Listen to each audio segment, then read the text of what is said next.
Hi everyone! This is Catherine Bernardo. At ako naman po si Daniel Padilla. Guys, may PayMaya na ba kayo? Kung wala pa, dapat mag-download na kayo sa Google Play or App Store dahil ito na ang usong pangbayad ngayon.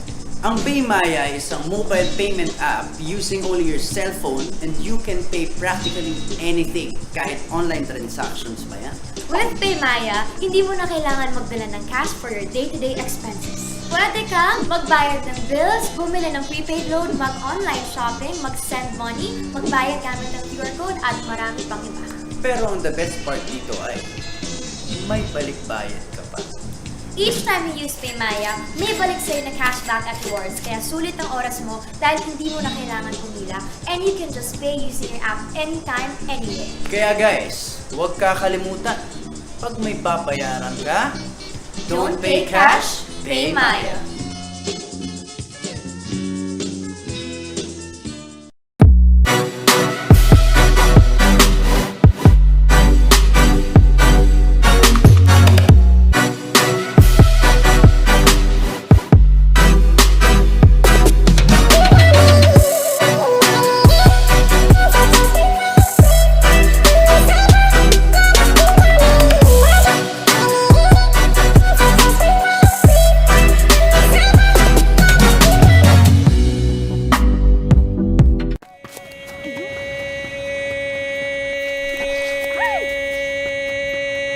Express your online business.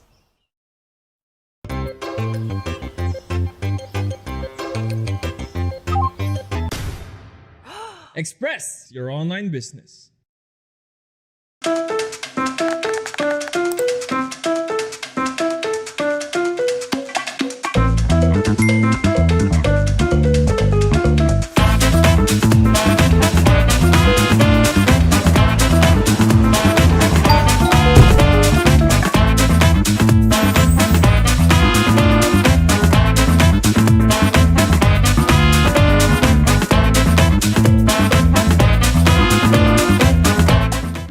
When you look inside a JanSport backpack, you see a story that started in 1967. And since then, our mission has expanded to helping protect our environment for future generations to enjoy.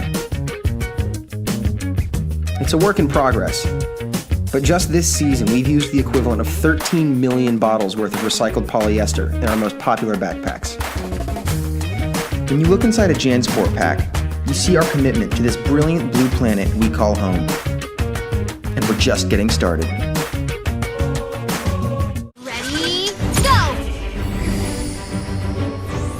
Demons shall bathe in their blood. Healing prayers for you. I am the moonlight that breaks through the darkness.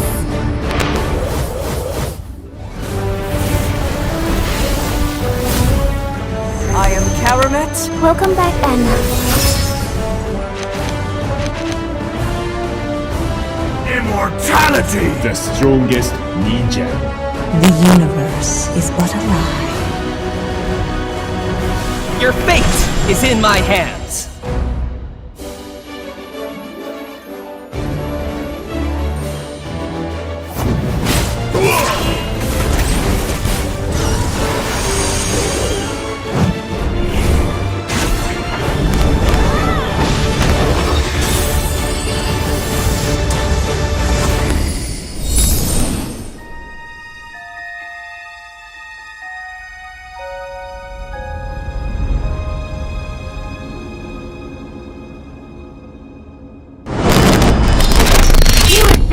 New legend! What do you do when what you desire is beyond reach? You use power that breaks barriers. The Giga Life. Now in 5G. Do you believe this is possible? I do. How do you know? Simply Smart Acro. Hey guys, I'm here with Kate and Bea. Bad timing ang kate. Baka dandruff yan? Use head... Magandang hapon mga ka-ML. thank goodness it's Friday dahil simula na ng 3 sunod-sunod na araw na rambulan para sa Mobile Legends. Bang Bang! Welcome to MPL Philippines Season 7. MPL Philippines Season 7 is presented by Smart, the official tournament telco partner of the MPL. Free to game great with Smart free games for all. MPL Philippines would like to thank the following sponsors. MPL Philippines Season 7 is presented by Smart, the official tournament telco partner of the MPL. Break through your own limits, rise above, and be free to game great with free games for all. Get 1 gig a day for Mobile Legends, Facebook gaming, and more. Plus, free 1 gig for 7 days. Just dial *123# or download the GigaLife app and choose free games. MPL Philippines Season 7 is also brought to you by Oppo. Experience gaming at full speed with Oppo A94 with its Helio P95 chipset, 6.43-inch Full HD AMOLED screen display, 4,310 mAh and 30 watts VOOC flash charge 4.0. Victories and ranking up will be easy. Live life at full speed with the all-new Oppo A94. Get yours now for only 13,999 pesos. MPL Philippines Season 7 is also presented by Head & Shoulders. Put your game face on and finally say goodbye to those awkward #ItchAGG moment. Thanks to Head & Shoulders. Ngayon, mas mabango pa. 100% dandruff-free and itch-free. MPL Philippines Season 7 is also brought to you by Master. Kahit buong araw naglalaro, iwasan magmukhang GG kaya dapat fresh na fresh pa rin para fresh all day. Bring your clay game with the new Master All-in-One Clay Face Wash. Cleanses 99.9% of germs, controls oil up to 12 hours, and helps prevent pimples all in one. Bring your clay game with Master. Yan ang sikreto ng mga gwapo. And also, we'd like to thank Paymaya, Secret Lab, JMT Express, Havianas, Nike, Jansport, TikTok, and the World Wildlife Fund. Also, meron tayong Mobile Legends Adventure. It's a casual and idle game that features the same world-building elements as Mobile Legends Bang Bang. Jump into exciting encounters and clashes featuring well-loved heroes from MLBB and earn huge rewards even when you're not playing. The newest hero of MLA, Selena, is coming in a major mode update. I-unlock ang kanyang exclusive gameplay upang makuha si Selena ng libre at alamin ang kanyang kwento. Mas maraming bagong mode kabilang ang mga collectible system, labyrinth, at iba pang naghihintay para sa inyo sa kakaibang Land of Dawn. Kung dati kang adventurer sa mundo ng MLA, it's time to continue your journey. Get exclusive rewards and access special events. Huwag mag-atubiling piliin ang inyong nananais na mga heroes mula sa mga ultimate chest and get instant discounts on items. Naghanda kami ng isang espesyal na regalo para sa mga adventurer ng MLA na napanood ang live stream. Kaya gamitin lang ang CD key ng MLMLA 999 to get rewards in MLA. I-download the game and log in now. Now, MPL is also under the supervision and regulation of the Games and Amusement Boards of the Philippines. Ako po, si Mara Aquino. Ito na ang simula ng 3 sunod-sunod na araw na rambulan dito sa MPL Philippines. At kasama ko ngayon para himayin ang ating pre-show, ang ating heartthrob dito sa MPL Rockheart, at ang ating brilliant mind na nag-analyze tuwing laro natin dito sa midnight. Second week na ng MPL. Kamusta na kayong dalawa? Ako, excited ako sa mga matches. Ang dami nating unexpected results. Yes. And I'm pretty sure marami pang darating. So yun yung nagpapa-excite sa akin sa mga darating na weeks. I really am hoping for more amazing matches and more unexpected results. Yeah, last week was a predictorist nightmare. Tingin ko lahat ng nag-predict last week medyo madami doon nagkamali. Yep. So I'm expecting this one to be just as unpredictable. Kaya tutok kayo, it's gonna be a hard one. Alam nyo, maraming magandang naganap nung ikatatlong araw ng ating regular season. Sa mga kailangan ng recap, let's take a look at the highlights. Ngayon, meron tayong Aura versus Blacklist International. Natalo ng Blacklist ng Aura dahil sa dami ng hero pool ng Blacklist, yung mga unexpected meta picks nila, nagkaroon sila ng advantage. Yeah, this is something na specialty talaga ng Blacklist International. They pulled something out of their own pool na hindi talaga alam ng kalaban nila, which is Aura-PH. Although, matagal nang ginagamit ni Venus tong hero to, no? Of course, may ginagalawan tayong meta. And Popa and Koopa was not really something that you would expect that can come out from the series, pero Blacklist made it work. And again, ito yung luto ng Blacklist International. Dito sila magaling, pulling a hero out of their old books and using it against these these meta-heavy heroes, and it worked for them. Yep, it really worked. And I think that's just what happens when you have such confidence. Kahit bagong buo lang technically yung team nyo, talagang you can carry the game, especially through in-game comms. Alam naman natin sa Oh My Venus, sobrang talamak niyan na talagang you gotta do this, and if you do this, gagana yung ginagawa natin. So I think from there, it was just a great debut for this team. Compared to Aura, which is technically mas konti yung nabago sa kanila, pero ang laki nang nagbago in terms of the way they play.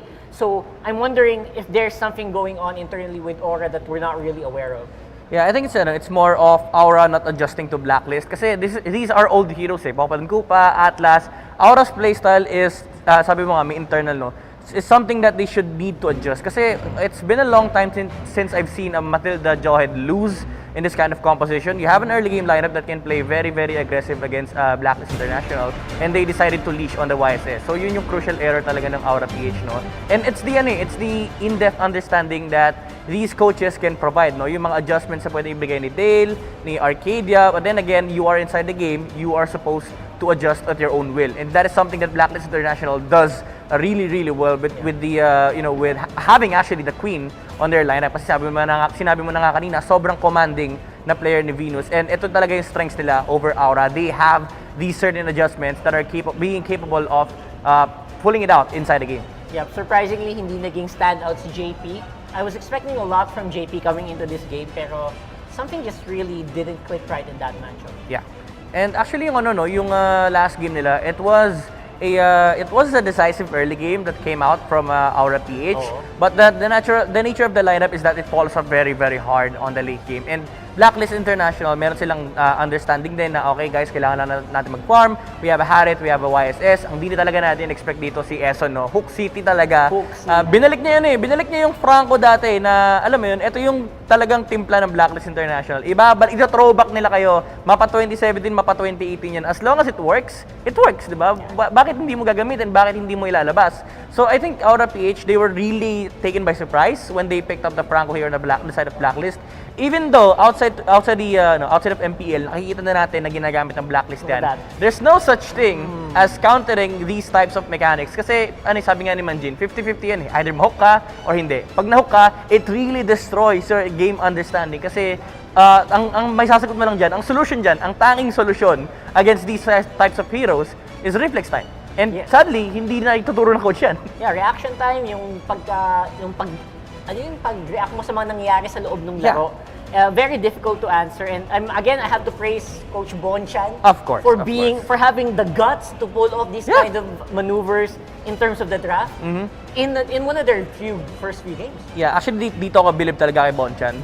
Yung parang confidence na maglabas ng kahit anong draft, mapa-Chango jungle yan or mapa-Franco, wala silang pakialam. If in their mind it works, they will use it against even the top teams here in the Philippines. And that is something that a lot of the teams should look into. Kasi kapag ikaw yung kalaban ng Blacklist International, alam mo na masusurprise ka nila on the series itself.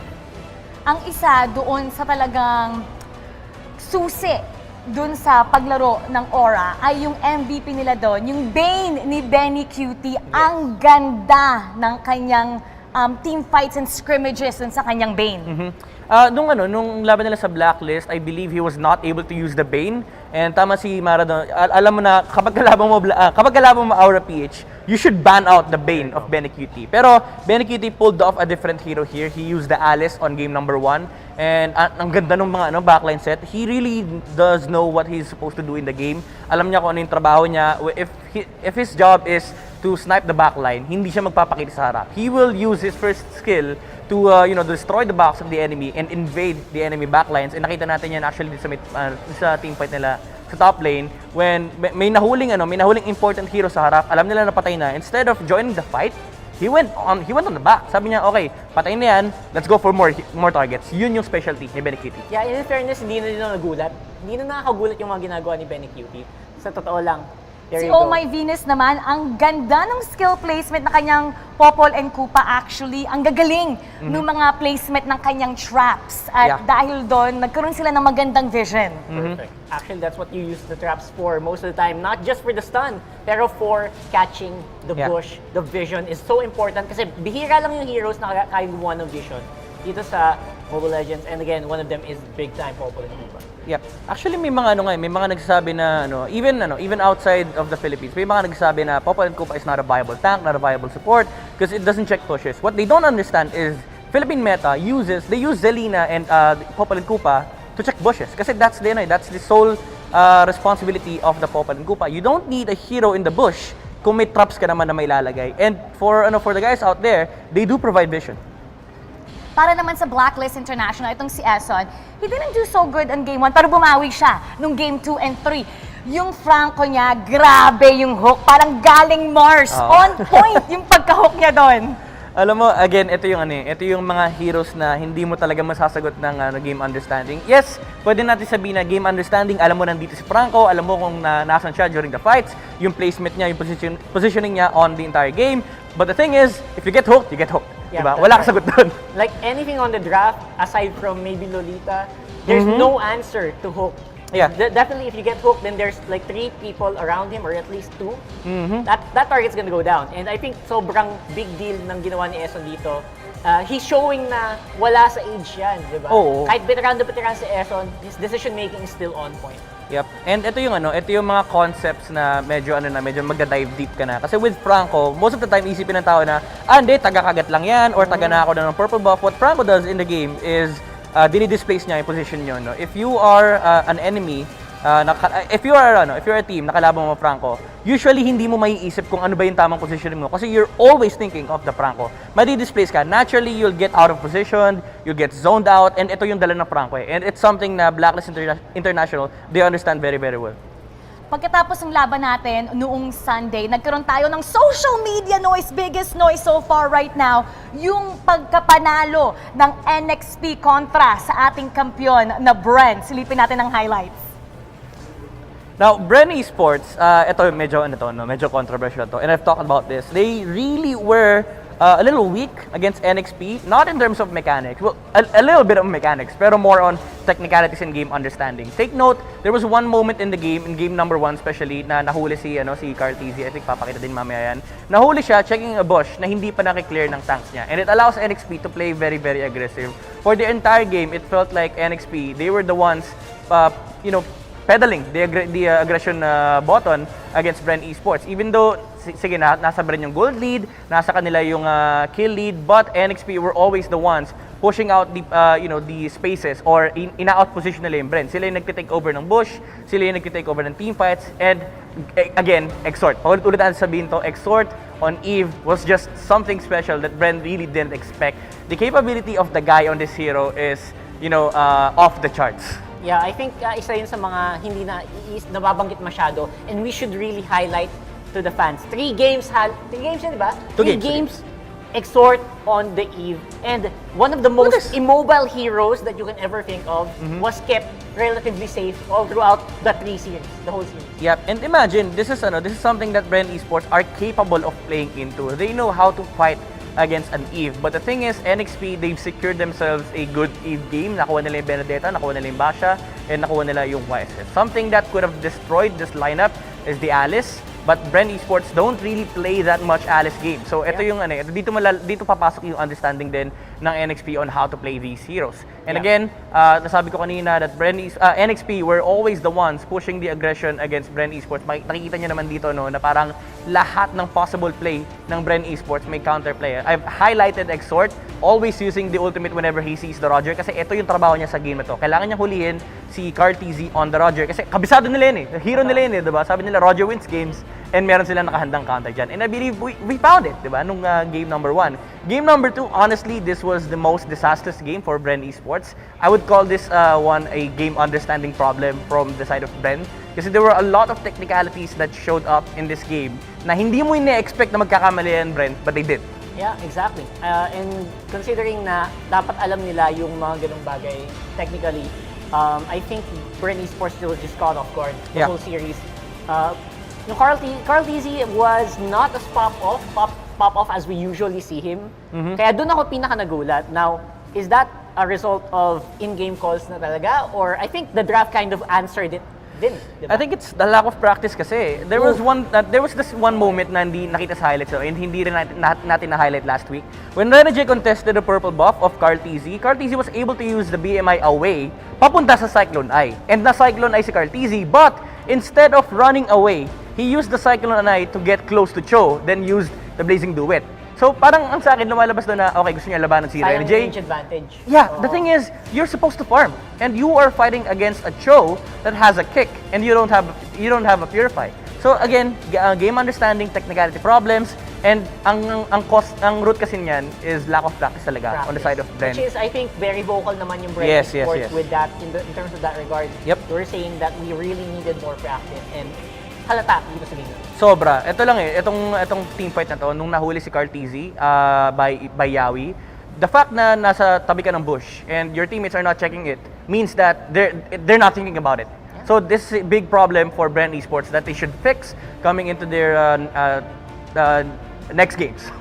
Ang MVP para sa NXP sa laban na yon, yung kanilang tank, si James, on point! Yung kanyang mobility, especially yung kanyang basha, using his basha na control kaagad niya yung jungle area ng Bren. At na-slow down niya yung power spike ng core ng Bren. Pag-usapan natin yon. Yeah, actually James, I believe, is one of the strongest players in NXP. Even might be the strongest. Flawless, alongside H2O. Kasi the nature of the hero is that it destroys boxes. And si James kasi, pag binigyan mo ng mga ganitong heroes, it really shows how aggressive the player is. James is a very aggressive player. If you give him a good matchup, he will destroy that matchup. And having a Baksha that, punishes the lineup of the enemy, talagang alam mo, papasukin ka ng Baksha. And that happened against Bren Esports. Hindi sila actually nakahinga dito sa Baksha na to. Yeah, I think there's just a lot more that we haven't seen from this guy yet. I feel like mas madami pa siyang heroes that can really be shown here. Yeah. So I'm very excited to watch James play this week as well. Isa din doon, ang mula sa NXP si Exort, nag-eve siya all throughout at na-control niya. Actually, kumbaga sa basketball, parang na-box out niya at nahiwalay niya yung kanyang mga kalaban. How effective was he? Exort is my personal MVP last week, not because of the 2 games that he played. Actually, he was the only Eve player that won. He was the only Eve player that won Eve last week. And the thing is, Exort really at dito lalabas yung veterancy. He knows what's his role in the game. Again, nasabi ko kanina, every single time na nakikita niya si Roger, there's an ult. Always, binabox in yung kalaban niya. So, isipin mo ganito, kung ikaw si Carl TZ and alam mo na ang papatay sa Eve, every single time na makita ka ng Eve, inuultihan ka niya. Yep. So that shows veterancy and experience. Alam niya kung ano yung dapat niyang trabaho sa game and lagi niyang ginagawa yun 100% of the time. Especially on game 2, I think nag-start siya with glowing wand right away. The damage output was immeasurable. Grabe, ang hirap niyang i-counter. Not to mention, again, surprisingly, NXP drafted so well around the Eve, making sure na yung Eve na yun hindi mahihirapan in terms of positioning. Yep. And that's where he really showed. Yung kontrolado niya yung team fight gamit yung kanyang ultimate na real world manipulation. Na-manipulate niya lahat. Ngayon naman pag-usapan natin ang mga top 5 players of the week. Meron tayong top KDA. Nangunguna dyan si KLVJ with 12.3, kasunod si Oheb Wise, Edward at Jake the Dog. You know, KLVJ having a 12.3 KDA really tells you a lot. I believe he didn't die on game 1 and 2 against Omega. And pulling out a Ling alongside H2O, pulling out a Ling on that game was really something na makikita mo yung expertise ng player. Even though the hero was nerfed, alam niya kung ano yung limits ng hero. He can utilize it to its maximum extent. So parang ang dating kasi sa kanya, these players, actually pati si Jake the Dog, alam nila yung limits ng hero, especially KLVJ and Jake the Dog. Silipin naman natin ang top 5 para sa assist top 5 players dito ang nangunguna. Si Few, 25 assists, grabe. Followed by Reflection with 21, Lusty with 20, Yawi with 19, and Flap TZ with 17. I think itong listahan na to, having 3 players from Brand Esports on that assist, it only shows their game style. Yeah. Kahit na yung mechanics or yung practice ay kulang, yung core na, alam mo yun, yung style nila, nandun pa rin, na sama-sama hanggang sa dulo. Even in their losses, they had the biggest assist, and I'm not surprised by this at all. Susunod naman dito ang top 5 players for damage taken para sa ating week 1. Yan ang first 3 games natin. Flap TZ with 274,830. Susunod dyan si Delar, Rayota, Yawi, and Jay. Actually, no surprise na you see 2 Onyx players here. Their playstyle really reflects that they really love playing into their supports in their jungle. Knowing that Delar and Jay do this, MLBB has a unique playstyle compared to other teams. And magugulat ka na mag-isa lang si Flap TZ on this list because of the fact that they play as 5. But the thing is, they play Lusty in a role wherein ang trabaho niya is manghuli ng hero or to provide vision. So limited talaga yung heroes that can tank on the side of Brand Esports. So dito sa stats, makikita mo na parang nagre-reflect talaga yung mga playstyle ng mga players. I would like to highlight Execration's playstyle, knowing that KLBJ is holding the top KDA spot right now with 12.3 on his name. Ang playstyle kasi ng Execration is 4 Protect 1. Brand Esports is more of pag may nakita tayong heroes, labanan natin. Yeah. And Onyx is pag nag-spike na yung jungle natin, then we fight. We fight as 3, we fight as 4. Similar to Bren, but they're more of a group of team compared to Bren. Well, if we're talking about playstyles, I think I have to highlight what NXP did. Sobrang laki ng difference nila from Season 6 where yun nga yun laban kung laban. This time around, nagulat ako, habang nagkakasa ko nun, nakita ko, wait, they're backing off? Ang daming times na, wow, umatras sila, they're waiting for a perfect opportunity, which is a big contrast to what they did before, na chaos kung chaos, laban kung laban. Yeah. Marami silang magandang ginawa sa ating first week. Nagkaroon tayo ng 3 game days. Kaya tignan natin ang ating current team standings ngayon. Nexplay Esports ang leader ngayon sa Group B with 4 points. MPL-PH naman na nangunguna para sa Group A with 3 points. At 3 points na ng Execration pagkatapos nilang talunin ang Omega. And Brand Esports, surprisingly, nasa baba ng ating standings followed by Omega. At yung Signal, next week pa sila maglalaro, kaya hindi pa natin sila nakikita dyan. Yep, alam mo, nakakatakot dito, yung dalawang world contenders natin. Yes, nasa lower part sila ng bracket. Yes, fine, Group A, you have Signal there, but remember, Signal hasn't played a game yet. And Brand Esports, you already lost 2 series. So, ito yung masasabi mo talaga na they need to step up. These 2 besties, no? Sabi nga nila sa social media, mag-besties sila ngayon And they really need a lot. They're playing catch-up right now. And you have teams like NXP, Execration, Aura, Onyx. They're leading the pack. And these four teams are not the 4 teams that you would expect to come up as the top 4. Absolutely. At reminder lang sa lahat, the top 4 in each group, sila yung makikita natin sa ating playoffs. At point system ang ranking natin dito. So kapag nanalo kayo ng 2-0, 3 points ang makukuha ng ating koponan. Pag naging 2-1 yan, magkakaroon sila ng 2 points. At kapag natalo sila ng 1-2, 1 point ang makukuha nila. Kaya nangunguna ngayon sa atin standings ang NXP. May mga surprises ba kayo dito? Kasi alam ko, NXP, ang daming surprise na sila yung una ngayon. Everybody thought it was gonna be Bren, but pinatunayan nila that they deserve to be here and mas handa sila. Ito ang ating matchup for today. Execration looking to build on their statement win over Omega last week, facing Blacklist sa ating first series today, followed by the clash between Nexplay Esports kontra sa runner-ups last year na Omega Esports. Interesting ang ating first matchup, lalo na ang ating second, because itong NXP gusto nang patunayan na hindi lang isa sa nagpunta dun sa world ang kaya nilang talunin. Gusto lang patunayan that, syempre they made a lot of noise on social media. But out of the 2 serye dito ngayon, what are you expecting to see? I'm more interested with the game of Execration versus Blacklist. Number 1, I want to see Execration be consistent with this form. Kasi, again, time and time again, paulit-ulit natin sinasabi na ito yung best form ng Execration. And this season, it is still true. And I want to see it against Blacklist. Blacklist naman on their side, I want to see if what they what the result that they got on MLBB was the result that we actually expected. Kasi MLBB for me, they blew that series away, and it's not because of their intention, but their lack of understanding. Game 2 should have been them. So I want to see Blacklist prove them wrong na tama yung resulta ng Blacklist versus Aura PH.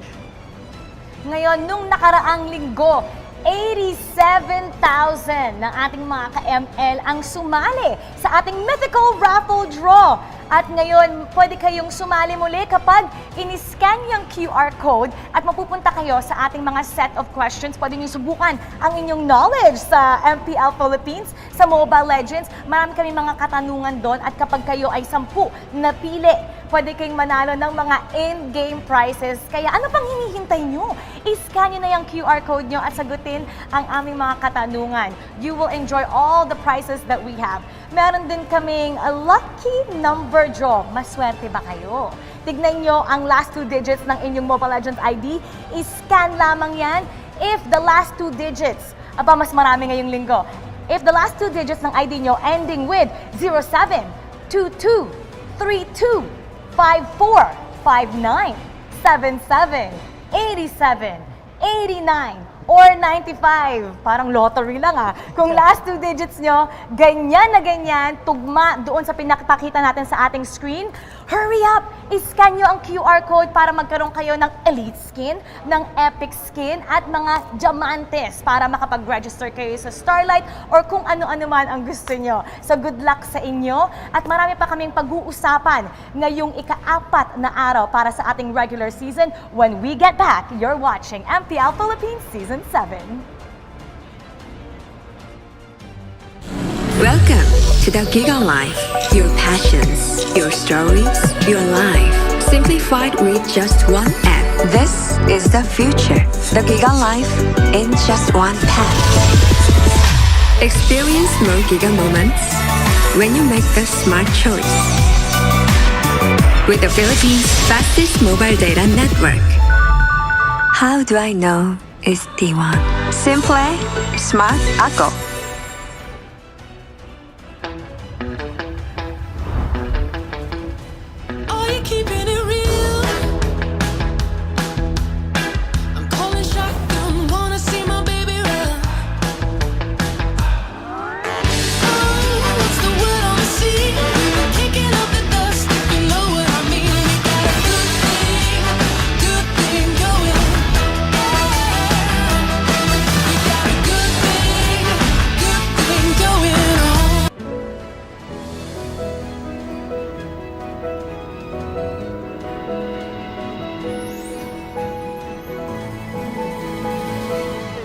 Moment na sana, pero hassle ang kati. Yung kati na yan, dahil sa dandruff yan. You need Head and Shoulders. Unlike beauty shampoos, tanggal ang dandruff that causes kati. No more hassle sa moment. Goodbye na sa kati dahil 100% dandruff-free ka. Sikreto ng mga gwapong Master Gamer? Para fresh all day, bring your clay game with Master. New Master All-in-One Clay Wash. Fights germs, controls oil up to 12 hours, and helps prevent pimples. New Master All-in-One Clay Wash. Sikreto ng mga gwapo.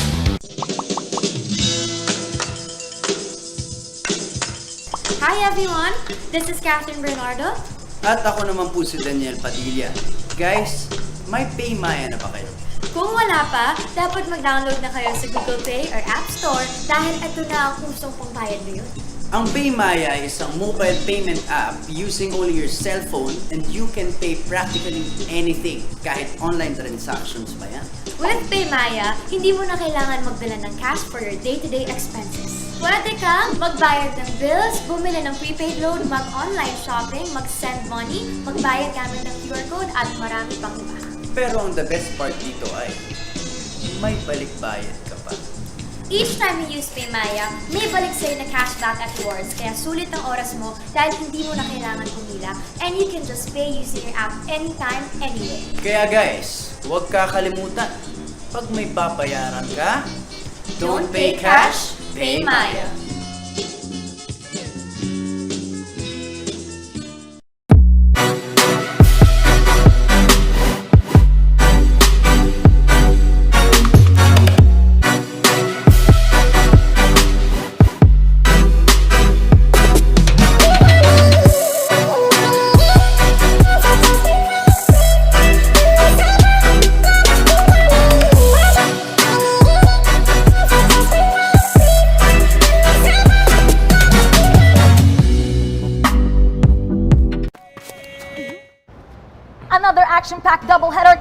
your way. This is MPL Philippines Season 7.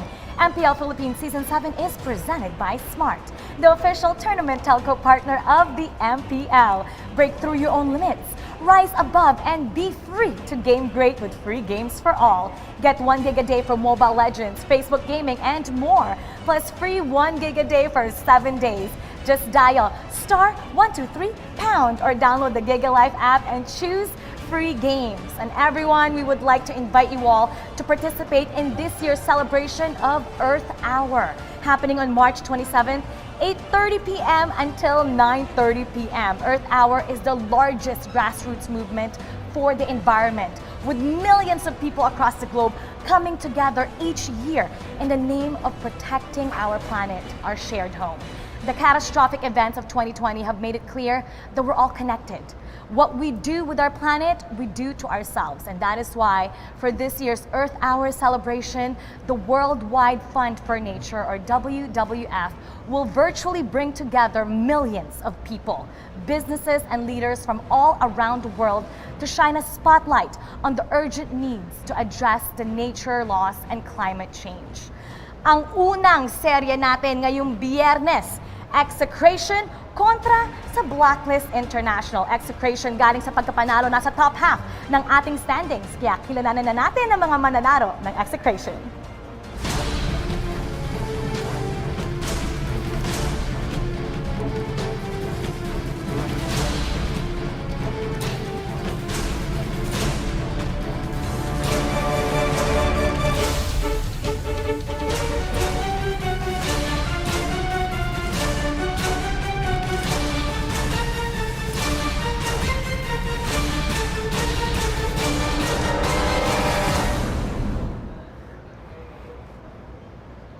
Blacklist International. Now, kilalanin natin kung sino nga ba maglalaro ngayong araw. Now this lineup, Essen, Edward, Oheb, Oh My Venus, and Y. Siyempre di sila papatalo, no? Again, even though the headliner last week was Execration winning 2-0 against Omega, ito din yung team na even though kilala naman sila ng tao, gusto rin talaga nila magpakilala pa. Kasi we all knew that Blacklist International's performance last season was great. Their off-season was, sabihin natin medyo no? Ngayon, gusto kasi nila patunayan na this roster is one of the best, if not the best, MPL teams here in the league. Yeah, I think every season we call Blacklist International the dark horse. Naging black horse na nga sila. Sobrang ganun nila. Pero I feel like this is a season where they have a very good chance of really entering the top echelon. We just need to watch their new lineup really work better this time. Yeah. Nakilala natin ang mga manlalaro ng Blacklist International. Now, let's welcome the players of Execration.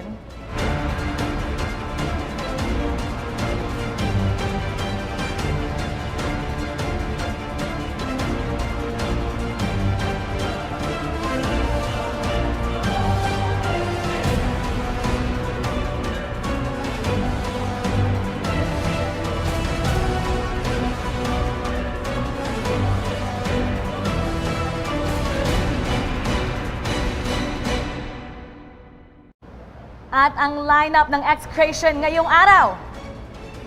Ito Max, we got Chaknu, Renzio, Kilra, and Kill VJ. Again, despite having, konting handicap with Kill VJ, pinakita niyang hindi handicap ang issues niya in real world. In game, it's gonna be the same, or I would say even better last time around. Actually, itong Execration, I think we've seen better forms on them, especially nung week 1. Kasi KLBJ, when he was still on MLBB, yes, he had his moments, pero it really didn't feel like KLBJ last season. Pero ngayon nakikita natin in Execration, all of their players have stepped up. Kelra, Chaknu, si Chaknu medyo common naman na talaga nag-i-step up yun. Si KLBJ talagang siya yung parang spearhead ng team nito. And actually, ganda nung sagot niya sa interview niya na siya yung magdadala sa Execration talaga towards the championship this season. Execration versus Blacklist, they will go head-to-head. Nasa top 3 ng standings itong dalawang koponan na to. And this head-to-head is brought to you by Oppo A94. Experience gaming at full speed with Oppo A94.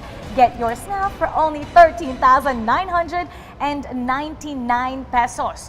So, etong dalawang koponan na to, galing sila sa pagkapanalo. They're off to a great start, they're in a good mood, but one of them has to win. They're both riding high. Sino ba sa kanila sa tingin nyo ang magdadala ng momentum? I feel like it's still Execration at this point. Even though Blacklist International, they won against Aura-PH, it's not a win that you can brag about. Again, Aura-PH, they had some, they had some issues in their Game 2 and Game 3s. Execration, they just won against the, the world contender. So it feels like the momentum is on their side, and nasa kanila din kasi yung bola in this matchup. Himayin natin ang kanilang team comparison. Yan ang kanilang statistics ngayon. So dito naman sa stats, this is gonna be a little bit surprising here. With kill participation definitely higher for Execration compared to what we've seen from them from previous seasons. Yeah, I think it's telling that yung yung KD and yung KPG rito, it tells that Execration has more cleaner games, but they find it really hard to close games against top contenders out there. Blacklist International, their average is 12 minutes, so that's really something that Execration should be worried about kasi these players have consistency with how they close their games. My issue with Blacklist International is that they have problems with micro objectives wherein Execration don't. But yeah, it's a little inconsistencies here and there that makes Blacklist International the better team against Execration. But still, you have to be worried about the kill stats on the side of Execration. Meron tayong mga manlalaro na talagang naging susi sa kanilang pagkapanalo. But who will be head and shoulders above the competition? Put your game face on and finally say goodbye to those awkward It's a GG, hashtag It's a GG moment. Thanks to Head and Shoulders, 100% danger-free and itch-free. Now, mas mabango pa. Meron tayong mga key players na magaganda ang kanilang statistics. Simulan natin sa Execration. Ayan, nandyan si Kel VJ, E2 Max, Kelra. So, you're surprised, diba? Kelra and Kel VJ, the two of the newest players in Execration, sila yung pinaka-key players sa stats. And that's because of probably their great mechanics. Nadala talaga nila from their other teams. Obviously, even better right now with the direction of E2 Max. Yeah. Uy, by the way, happy birthday, Kelra. Happy birthday! Birthday niya. Nakita ko sa Facebook. Kaya sa mga manonood, kung gusto niyo maging update sa mga ganap dito sa MPL, follow niyo lang MPL Philippines. Ngayon naman, pag-usapan natin yung mga key players sa Blacklist International. Siyempre, nandyan si Oh My Venus. Respected na talaga yung kanyang mga galawan dito sa MPL. Yeah, these players, they have their own intricacies with how they play their game. You have Venus, the commanding voice of Blacklist International. Siya talaga nagdadala ng momentum ng Blacklist. And the surprise with Venus is that you can't predict kung ano yung gagamitin niya with on games that you are fighting them against. That is true as well on Eson, but most probably you'd want to look out for Wise. Kasi si Wise yung tao na most of the time ina-underestimate ng mga teams kasi his performance can be a little inconsistent, but when you give him a free game, Wise can dominate and control the momentum here instead of Venus for Blacklist International. Meron tayong mga manlalaro na gusto natin syempre i-feature, and these featured players will do all they can para hindi ma-GG. Bring your clay game with Master, ang sikreto ng mga guwapo. So ito, titingnan natin ang ating mga featured player ngayon at ikukumpara natin ang mid laner to mid laner, E2 Max at si Oh My Venus. Napaka-patient ni Oh My Venus sa kanilang huling laro, no? Yeah. Medyo interesting yung stats, no? Kasi usually si E2 Max yung aggressive support instead of Venus, but with the meta currently shifting to a defensive heavy lineups, I think it really favors Oh My Venus more. That's why you see a lot of KDAs on him. Kasi the very nature of the meta right now is that you play with your teammates and naturally you'd net more kills. Kasi si E2 Max, he is the type of player that can that usually wants to go for those solo plays. Remember the time when he was still known as one of the best Selena players, no? It doesn't really work well at the current meta. Yep, and I think that 78% kill participation na kay Venus. Again, the team kind of rotates around. Yeah. Ipaliwanag naman natin ang mga lane advantage, yung mga lane control dito sa ating laning formation. You have ito actually pinaka-interesting matchup sa akin. yung XP lane ng Execration and Blacklist International, Renzio versus Edward. I think this is the most interesting lane to look at if you really want to know what the game situation is currently looking at for these two teams. Kasi itong dalawang players ito yung magdidictate ng stability ng game for these two teams. Hihimayin ng ating anchor and analyst ang mga labanan ngayong araw na to, kaya huwag na natin patagalin pa. Execration kontra sa Blacklist International. Rambulan na! Shoutcasters, pasok!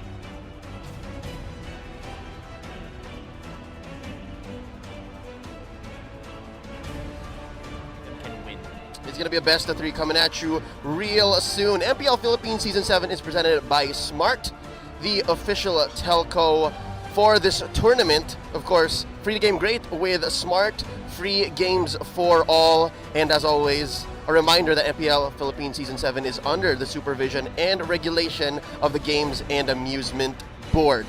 Right before the draft begins, Reptar, I have a few questions for you. A lot of people are saying that this Blacklist is a whole new team, and I want you to cover exactly what that means as the game unfolds. But right now, I got another question for you, man. Who do you think will make smart choices in the draft? Catch it next, brought to you by Smart. Free to game great with Smart, free games for all. Blacklist on the play. Execration gonna be answering back. What are we seeing here? Selena and Jawhead taken out by Blacklist. Execration getting rid of, as always, Diggy, Estes, and what? Rafael, I wouldn't be surprised. Yeah, this is what we're used to seeing from Execration when they're going up against Blacklist. They met in another major tournament in the off-season, and Execration did what they're doing now, taking away the heroes of Venus, which is expected because it's Venus. You don't want to give heroes that really are the classic idea of sustain, of healing, to someone who plays that the best in our league. Meanwhile, for the bands of Blacklist, taking out away the Selena and the Jawhead, of course, you don't want to give that to Itomax. You don't want to give that to potentially Chapnu.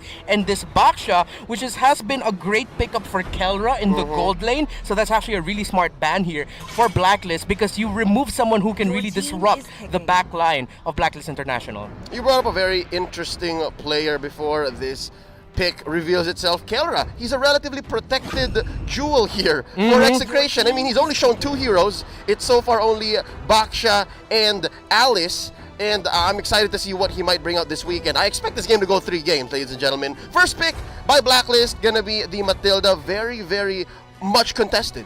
And this Matilda pick is a great pickup here for Blacklist, because that can either go to either Venus, or maybe you're gonna want to give that to Eson and rock that Matilda quote-unquote tank, and then put in another mage sustain support hero for Blacklist International. So it's a flexible pick that Execration is gonna think twice. And now the Baksha pick makes more sense, because it really helps with not having that Baksha to go up against, who can really help destroy or disrupt your ability to heal and give shields to your team. Yep, and speaking of heals, here's a sustain hero that scales infinitely, and of course stealing away Edward's hero here. That's going to be Paquito.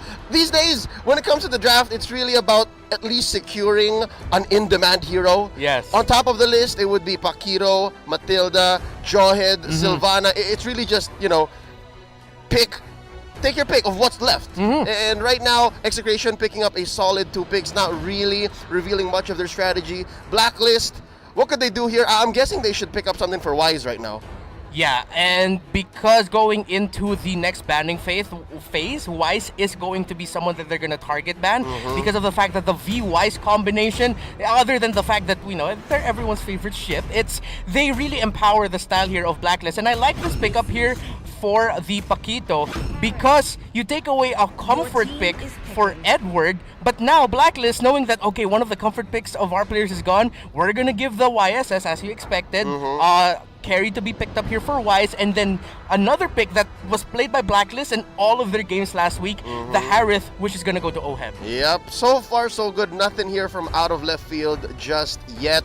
Execration, they have one more pickup to be able to close off this first phase, and then we go back into banning. I'm guessing, to be honest, the Paquito could be a flex. The Paquito could be a flex, could be a tank, could be a side laner, but right now, as it reveals, stealing away the Popple and Koopa. Taken! Now that's a surprise. Now this Popple and Koopa, there's a chance that this is gonna go to Chaknu. Chaknu has actually played the tank Popple and Koopa in the last season. Not sure if that's something still viable in the eyes of Execration.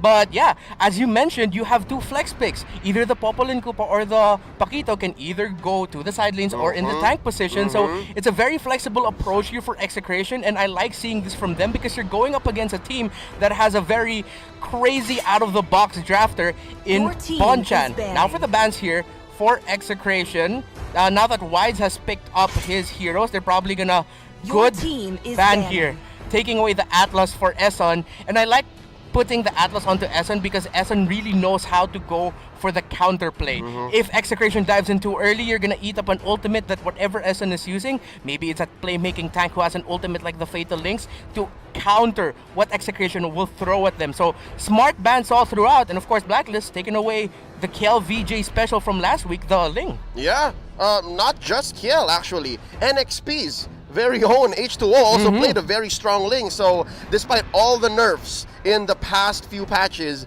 Ling is still a very viable jungler given the right lineup. Execration, they have one more ban here before going into their next pick while waiting for Blacklist to ban one more. Will they continue to take down Eson? It is going to be the Tigreal. I guess they're okay with the Franco because there is this interaction between Koopa, right? Koopa's an extra body. That's another blockage for the Iron Hook. Yeah, and I'm surprised that Execration actually took away the Tig, because I'd rather that Execration let Blacklist consider picking up the Tigreal for Eson, because it would be a difficult hero for him to pull off, seeing that has how you get really good bush checks with the Alice. You get really great shrub checks as well from the Popple and Koopa. But it seems like the Franco might fall into the hands of Blacklist, which it won't be a surprise to say if Blacklist is gonna end up running the Franco as one of their picks, and then maybe surprise us, pick up something that can burst down, and then that Matilda is gonna go elsewhere. Blacklist, you can never really fully expect what they're gonna go for. But speaking of unexpected, okay, not that unexpected, you're gonna get the Hayabusa, which is either gonna go into the gold lane or the carry for Kiel. Still a good flex. Flex. Your side laners here could actually, yeah, even up until this point, you could still play around with the laning. If you're Execration. If you're Execration, so you're waiting on Blacklist to reveal their last two picks. Could as well be KLVJ's hero, given that Blacklist has put in so much to take out the King, Ling, and Claude. Now Blacklist, how did Benedetta go so long in this draft? Ooh, yeah. Without being noticed. I mean, this last pick for Execution could be for Etomax, but yeah, back on Benedetta. Yeah, we're so surprised that I actually forgot for a second there the Benedetta was still open. We're used to it already getting picked up at this point or banned out, but with the Benedetta getting rocked out and the Kufra gets picked up here by Blacklist, and they look really happy about that pick. You can see it in their faces. So this Kufra is going to be going to Eson. That Matilda is going to be going to Venus. So you're going to get a side lane of Harith and the Benedetta. Question is now for Execration. What are they going to go for their last pick here? Because as we've been mentioning, it's a very flexible 4 picks here for Exec. Dare I say, Reptar, dare I say, might Etomax play the support Popple and Koopa as Venus did last week? Maybe. No, they're lacking magic. They're lacking magic. They need one, and You get the magic there. Wait. It's Etomax! Etomax is playing the Popple and Koopa! Yep! He's gonna try to show Venus that I can do it too! Okay, I like this.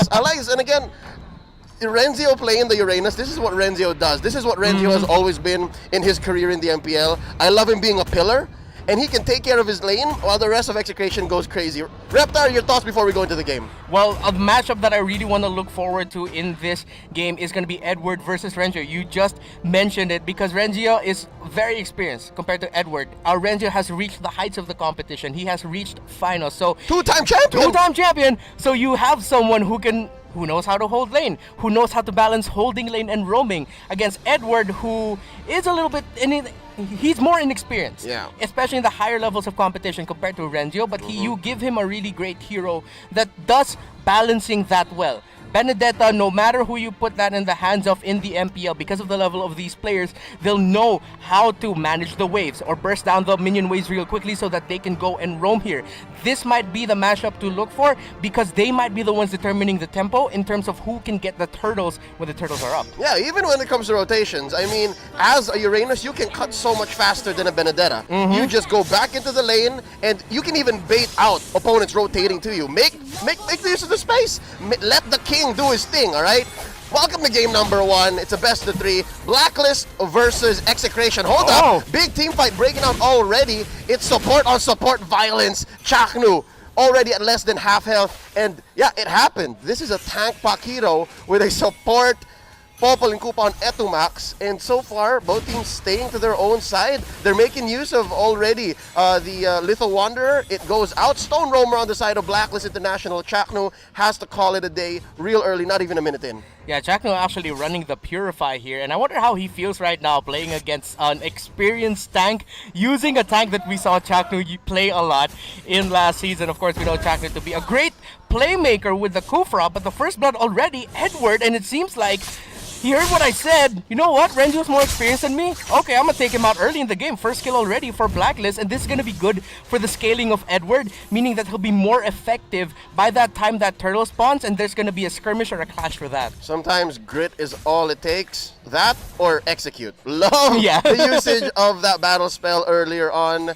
First Blood going over to a Blacklist, awarding them about a 500 gold lead here, a minute and 30 seconds in. Hold up! There's Chakno, he's pretty low, getting pinned down by the bouncing ball, gets a shield off of Pakiro, but it's enough! Venus gets the kill, but there's the revenge takedown by Kiel VJ, the king, isolates the queen, and I'm liking so far the way Etumax is using the extra body, so it technically counts like they have 2 tanks in mid. Yeah, and this shows that they've completely flipped the script on each other because Execration is now playing a more defensive-minded lineup while Blacklist is more offensive. Yep, and right now, that's going to be Edward just poking the bear, seeing how much Execration can invest in this first turtle take. 2 minutes in, here we go. Edward popping the Electo final blow. There's the shadow kill. He's still alive. Down goes the king. Edward making the most of his spell vamp, survives, gets the hell out of dodge. And now Blacklist, they are upping the tempo here. They know their lineup. Blacklist is playing more like Execration, and Execration is playing more like Blacklist here. It's good that Blacklist, and especially Wise, was already able to get a kill on his YSS because of the fact that Kel VJ was already able to get a kill earlier. So now we've balanced out in terms of the gold and the farm for both of the carries right now. And one thing we have to look out for is, stuff like that! What a setup by Esson out of nowhere! Chaknu gets caught. That's the thing that we miss. We haven't seen Kufra in a while, and now that he's back, Chaknu should know this. Chaknu is the one who plays Kufra so well from the previous seasons of the MPL, and now that he's on the receiving end of those Tyrant revenges, yo, your boy should watch out. And again, this extra bush right here that Esson is using, that wasn't there before. So now they can use this as a weapon. Especially with that Kufra around. And Chapto's gonna bump into Esson again. I wonder if he'll take this duel. But yeah, he's just gonna poke him out there just to get away. Now, Blacklist International, what they have going for them in this playmaking heavy, high tempo early game lineup is that they have the YSS ultimate, the Mountain Shocker, to give them the vision. Yep, Oheb here drops the Salmon Force. It's gonna be enough to save him. The slow and the extra shields. Now there's the catch. Tyrant's Rage onto the king. He's gonna suffer a loss, but the trade out happens. Kelra to the rescue. Circling Eagle by Oh My Venus gets enough of a CC, but not enough to stop the damage. Edward with the revenge kill underneath the turret. Oh, it's just a 3-for-3 trade. People should not be pushing it when it comes to turrets this patch. Dare I say, we've got ourselves a slobber knocker, a hot start to this match, and I'm glad that we finally got to see Kelra involved here because him and Oheb have really just been stuck in lane trying to farm up, which is as expected of their heroes. But you mentioned Blacklist International have to be careful when diving under tower against Kelra. Blacklist are a great tower juggling team and a tower diving team, but against an Alice, you really have to play it carefully because of the sustain and the stuns. Yep, that and the patch prior to the one that dropped yesterday, you have more turret defense and damage coming at you if you're diving. Exactly. Now, 1v1. Edward versus Kelra, nice use of the flow. Again, there's so much mobility on both sides here. Given the Alice and the Benedetta, but one of them scales better. So I understand the pressure that they're trying to put. Now there's a 50-50 here, one turtle per side. Yeah, and that's good for Kel VJ because Wise is already 2-0 and 2. So Execration really needed to get that turtle to keep their scaling really close. Now, in terms of the gold, it's still a slight lead here for Blacklist International. But again, they're up against a playmaking tank Kufra that can really surprise Execration. So that's something Chaknu has to watch out for here. And even the aggression of Oh My Venus. Here we go. There's the knock-up on to Oh My Venus. The Matilda has to back out. Here. Oh, Etomax wants a bite. Off-camera kill by Kelra. Here we go. He's in this. Wow. He is in knee-deep in Blacklist corpses. 3-0 currently, and Edward is the only survivor. Kelra playing the Alice really well. See how Execration are playing like Blacklist International. The counter punch was so real for them. It was Blacklist with the initiation, but then Execration, they bought their time. They waited a little bit. Itomax was able to use the bite them Cooper really well to get a quick momentary stun onto. I wasn't able to see who it was exactly in Blacklist International, but it stopped their momentum. And the more important thing, that bought time for Kelra to rotate. Who on that Alice with the flowing blood, with the blood ode and the blood all will turn team fights around if Blacklist isn't careful. Yep. So far, it seems like Kelra is their hope, and now we asked for it. We're gonna get it. 3-on-1 here. Wise going in, using the traceless, using the passive to be able to get extra crits, able to take down Renzio even before he gets Consecration out. Chaknu here gets a shield. They're not gonna save this turret. It's gonna go down. I think they should take their time here, Reptar. Execration have to choose their fights very carefully. This Izon and Chaknu fight is crazy right now. Izon's trying to read Chaknu's trying to read Izon. You even saw Eson use the flicker into the bouncing ball, or I think he was trying to go for a Tyrant's rage as well to try to stop the retreat of Chaknu. But Chaknu using the knockout punch to momentarily go forward closer to where Izon was so that he wouldn't get caught by Izon. It's little things like that, which is why I love this matchup right now. Now they're going for the last turtle of this game. We'll see who can catch it. Again, there's good vision on both sides. Koopa's gonna get it. Now Etomax has to pray for his best friend to come back. Edward, he's looking good. Renzio's caught out. Nice Zaman Force laid down here by Oheb. Enough to take down Renzio, and that's gonna be the last turtle going over to Blacklist. Miscommunication there for Execration. Renzio going a little bit, showing himself a little bit too early. Or maybe it seemed like the members of Execration decided to let go of that turtle and that play way too early. Renzio got confused and he gets caught out here. But speaking of getting caught out, Oh My Venus has to be careful. Oh, no, it's fine. Kel VJ is just trying to psycho him out of there. Yep. He's fine. He's fine. I love how Eson is making use of Kufra's kit to essentially shrink the map. Very small gold lead for Blacklist, but just the power of their engages now. Down goes another turret. Renzio, Consecration out of here. Even pops the Purify. He knows he's in trouble. Now in comes Chaknu and a couple of members from Execration. It's only Kelra who's missing. Oheb gonna be dashing out. They catch Eson, but Eson is strong enough. Down goes Oheb with Chaknu's knockout strike, and even Eson Esports can survive an onslaught like that. 4-on-1. Now they're gonna trade for a turret. Reptar, is that worth it? Definitely worth it. Oh, well, for Blacklist, that was worth it that they lost too, because Eson especially was able to buy enough time for Oh My Venus and Wise to be undisturbed in the bottom lane. Execration took their time trying to take down the two members of Blacklist, so now they lose a turtle, and this is what Execration needs to watch out for now. They really need to push this lane here, because if they don't, this is how Blacklist is going to beat them. Having that lane advantage on their side means they'll have a little bit more leeway and leverage to make the most of their situations when the next objective spawn, the next Lord spawns, excuse me. Yep, we are about 15 seconds away from the first Lord of the game. And Execration, they understand that, Reptar. They're showing here their veterancy despite having new players on board. They know that they have to shrink or they have to fight back for the map. Because with such a small map, it's going to be so hard to contest. Right now, Chaknu opening up the borders. Mountain Shocker by Wise, trying to see where everyone else is. But I love what Edward is doing. Edward is shrinking the map just the same. He's fighting back. Look at this. Renzio has to go and clean up. But down bottom, there's a Zaman Force in by Oheb. Down goes Kelra.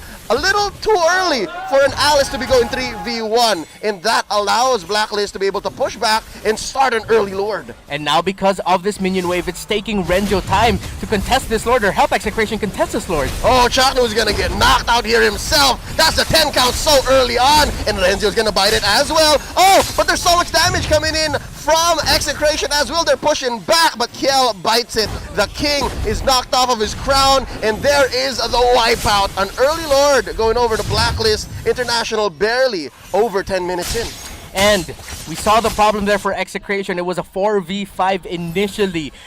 Renjo had to take his sweet time, of course, to manage the minion wave that Edward pushed out there at top, as I was saying earlier. And now because of that, Blacklist was able to get into position first before Execration did for this Lord. If Execration isn't careful here, what we might see is all the inhibitors pushed, and then Blacklist just hounding around the base of Execration, waiting for them to make a mistake, and then they'll be able to end it there. Yep, and right now they're going for the choke, taking this purple buff away from Execration. Oh, here's the fight now. Chakno goes for the knockout. Mountain Sharker by Wise. Oh, and they go in using the full force of that wall. But Renzio, a lot of Ionic edges placed on him. But when it comes down to sustainability, there's a lot on the side of Blacklist, as well as Kelra is a little too far to engage here. Yeah, and Execration lost Kiel VJ. Oh My Venus is down for Blacklist. This 4v4 could actually go in favor for Blacklist. And now they're gonna go for this turret first. Chakno gonna get destroyed, placing in by Eson. And right now that's one push in mid, a little dangerous for bottom as well. Precarious situation here for Execration. Even top,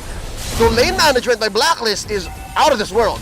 Yeah, and I said it earlier, Blacklist will be able to end it here. They've taken down all the turrets. Execration are barely holding on here, Leo.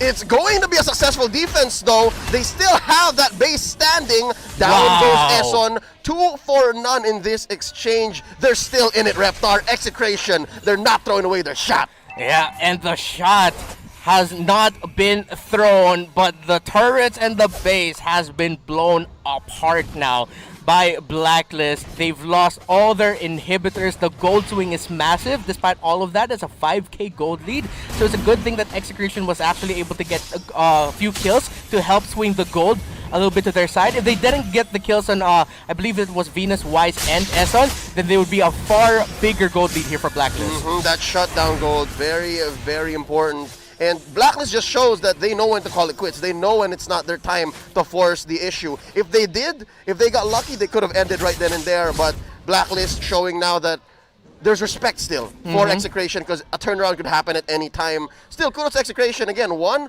great defense, and two, also, they managed their lanes, and they have a little bit of the map left. It's somehow red now, I'd say 30 to 70, compared to the 90-10 earlier. Yeah, and surprising with the builds here, Benedetta going for a more balanced build, mixing the damage with the sustain, already has the Blade of Despair. And Oh My Venus's Matilda actually picked up the book along with the Necklace of Durance and the Holy Crystal. So this is a balanced play here for Oh My Venus, more aggressive than support. Yeah. If he picks one, circling Eagle in, it's gotta die. Yeah. It's gotta die, and I think that's what's important for Blacklist right now. Oh, team fight breaking out. Etomax gonna be back in. Out of here, Edward. He has chosen his prey. He comes in. Eson locks him in. Edward gets the kill. That was a 3-on-2. Technically, it is Popol and Koopa, but right now they are gonna go ahead and shrink the map once more. Place the pressure on Execration.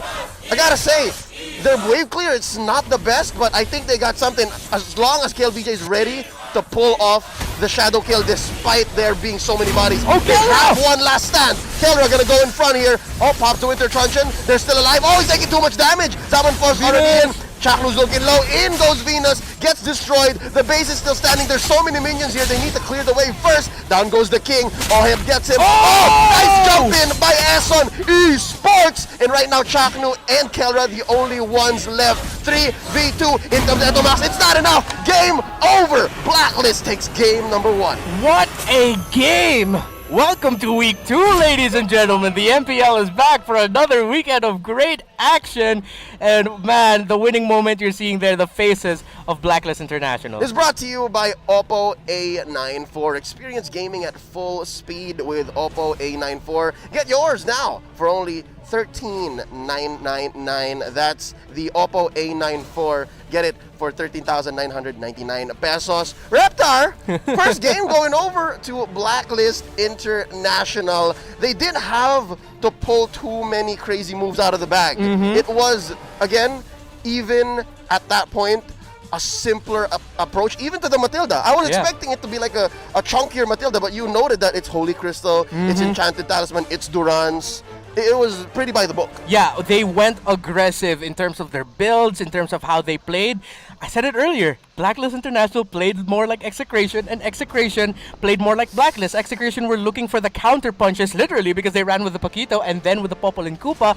But now I believe, or I truly, what we saw it happen here, Execration were surprised by the aggression that Blacklist International threw out. And man, that's another weekend where Isan is on point. That closing Tyrant's Rage. And on a hero that we haven't seen in a while. Mind you, ladies and gentlemen, if you're going to be playing the switch-up game, you best be on the aggressive side. You better be the beatdown. Because if you're going to switch up, especially if you're Execration, man, not going to look good. We're going to go hear from our analyst, Wolf, to break down this first game of today. Wolf, all yours.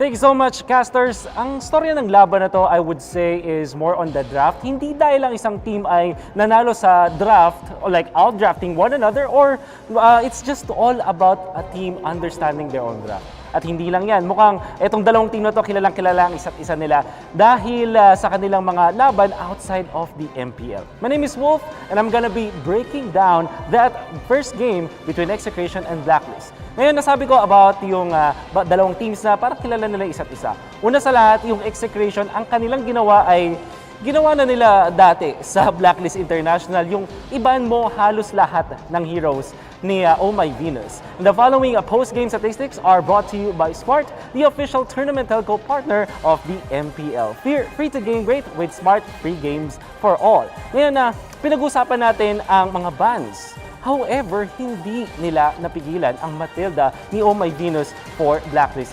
International. In fact, it was first picked by Blacklist. Ngayon yung Execration, nakuha naman nila yung comfort picks nila. In fact, ginamit din nila yung hero na pwedeng gamitin ng Blacklist International, which is a third pick, Popol and Koopa. However, hindi siya naging enough. Ngayon, para sa Paquito and Alice, this is comfort para sa Execration. Pwede nilang gamitin bilang side laners ang Paquito, pati na rin Alice, pero pwede na rin naman as tank, tulad na ginawa ni Chapno. Nakikita natin ang mga items ng Blacklist International. Overwhelmingly, mas madami silang items over Execration dahil sa kanilang farm. So, hindi ganong ka-impactful yung mga mismong items na naipakita natin kanina, but more on yung timing kung kailan sila nakuha. There was a time, 9 minutes into this game, na ang pera ni Wise ay lamang ng 1,800 or about 2,000 over his jungle counterpart, which is Kill VJ, which means that by 9 minutes, during the lurk timing, lamang siya ng isang item. The following post-game statistics are brought to you by Smart, the official tournament telco partner of the MPL. Free to game great with Smart free games for all. At hindi lang yan. Ang napansin ko para sa Blacklist International, mas naintindihan nila ngayon ang kanilang draft over Execration. Dahil meron silang mga konting lamang. Hindi sila sobrang outdrafted. Execration ay hindi sobrang outdrafted dito. Pero yung Blacklist International, mas alam nila yung strength ng kanilang draft over Execration. These game highlights, by the way, na mapapanood natin are brought to you by Smart, the official tournament telco partner of the MPL. Free to game great with Smart free games for all.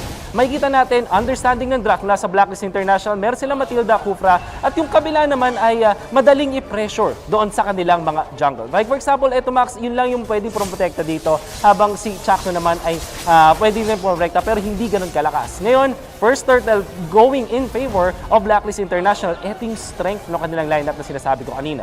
Mas lamang ang Blacklist International sa pag-take ng objectives dahil sa Hisan Chin for vision and early game damage. Tapos meron kang Matilda at Kufra pang zone out. Tapos meron kang Benedetta pang cut ng waves. And then, of course, your Oheb Harit. Ito siguro yung masabi natin problema para sa Blacklist. Nag-dive sila at na-punish ng Execration. However, it doesn't matter so much. Mataas ang lead ng Blacklist International. At ang gusto nilang gawin dito ay i-keep yung pressure sa mapa.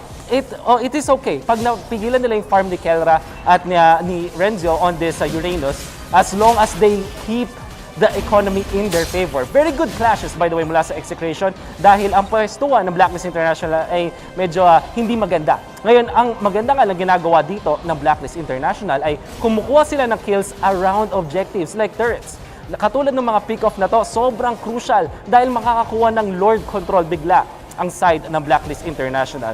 Do take note, ang ganda ng timing yung pag-space out ng mga members ng Blacklist International dito dahil if you'll notice the damage output or yung source ng damage mula sa Execration, AoE type siya. Sabihin na natin may sustained damage ka or may damage over time ka from Uranus at Alice, mabagal yung burst nila at this point in the game at meron kang immediate burst coming out from the Hayabusa pero dahil wala pa silang items, hindi natin nakita yon sa Lord Fight. Do take note, nung nagkaroon ng Lord Fight, yung lamang ng Blacklist International ay isang item. Parang katumbas ng isang item. Hindi naman literally isang item, but about 2,000 ang lamang ni Wise over LVJ at that specific moment, which means na kung damage output lang, kung harapan lang ang usapan, ay talagang lalamang ang Blacklist International. To recap what I just said, ang pinaka-importanting factor kung bakit nanalo ang Blacklist International sa laban na to ay dahil mas naintindihan nila na mas malakas sila mag-take ng objectives dahil sa heroes nila. By the way, makikita natin ang MVP na ating laban, which is the Benedetta mula kay Edward. The MVP of the game was brought to you by Smart, the official tournament telco partner of the MPL. Break through your own limits, rise above, and be free to gain great with free games for all. Bakit crucial ang ginawa ni Edward sa laban na to? Hindi lang dahil sa kanyang performance. 7, 1, and 6, napakaganda na kanyang teamfight presence, pero hindi lang yan. Siya yung gumawa ng space para sa kanyang mga teammates by cutting the waves around the map. Imagine this, nasa pwesto ka ng Execration. Gusto mong mag-farm, pero yung Benedetta, inuubos yung waves ninyo at hindi ka makapwesto sa mapa kasi kailangan mong i-clear your side lanes. This means na yung Uranus, pati na rin yung Alice, kinakailangan nilang mag-stay doon sa lane nila. Which also means na dalawang heroes agad ang wala sa side ng Execration. So pag nagkaroon ng 4v3 na laban, obviously, mananalo ang Execration, ang Blacklist International sa mga ganong moments. That has been my analysis of that game number 1. I'm sure nababawi dito ang Execration or kaya na ba ng Blacklist. Tapos ito ng 2-0. Tingnan natin, ibabalik na natin ito sa ating mga casters. Back to you guys. Thank you so much, Wolf, back at the desk. Leo and Reptar here at your service. And I have a bit of trivia. Do you know what Edward means? What? It means Guardian of Wealth. Oh, wow. Yep, it's an old name. And here it looks like Edward is trying to guard Blacklist's win rate. Not wealth, win rate. And with that, Benedetta from game number 1, gotta say kudos to this young gentleman who is neither a rookie nor a veteran. Yeah. He's making the most of his situation here, even in the face of whether it be Kelra or Renzio laning against Execration. Going into game 2 here, what exactly does Execration have to do? I mean, one is to, yes, once more figure out what their damage has to come from, where it has to come from, what it has to do. And I think they have to add a few more choices. They have to make the smart choices in the draft, all right? Catch it next. Brought to you by Smart, the official tournament telco partner of the MPL. Free to game great with Smart. Free games for all the draft is coming up next. But Reptar, can you help me out here? What are some more questions that Execration have to ask themselves to be able to force a game number 3?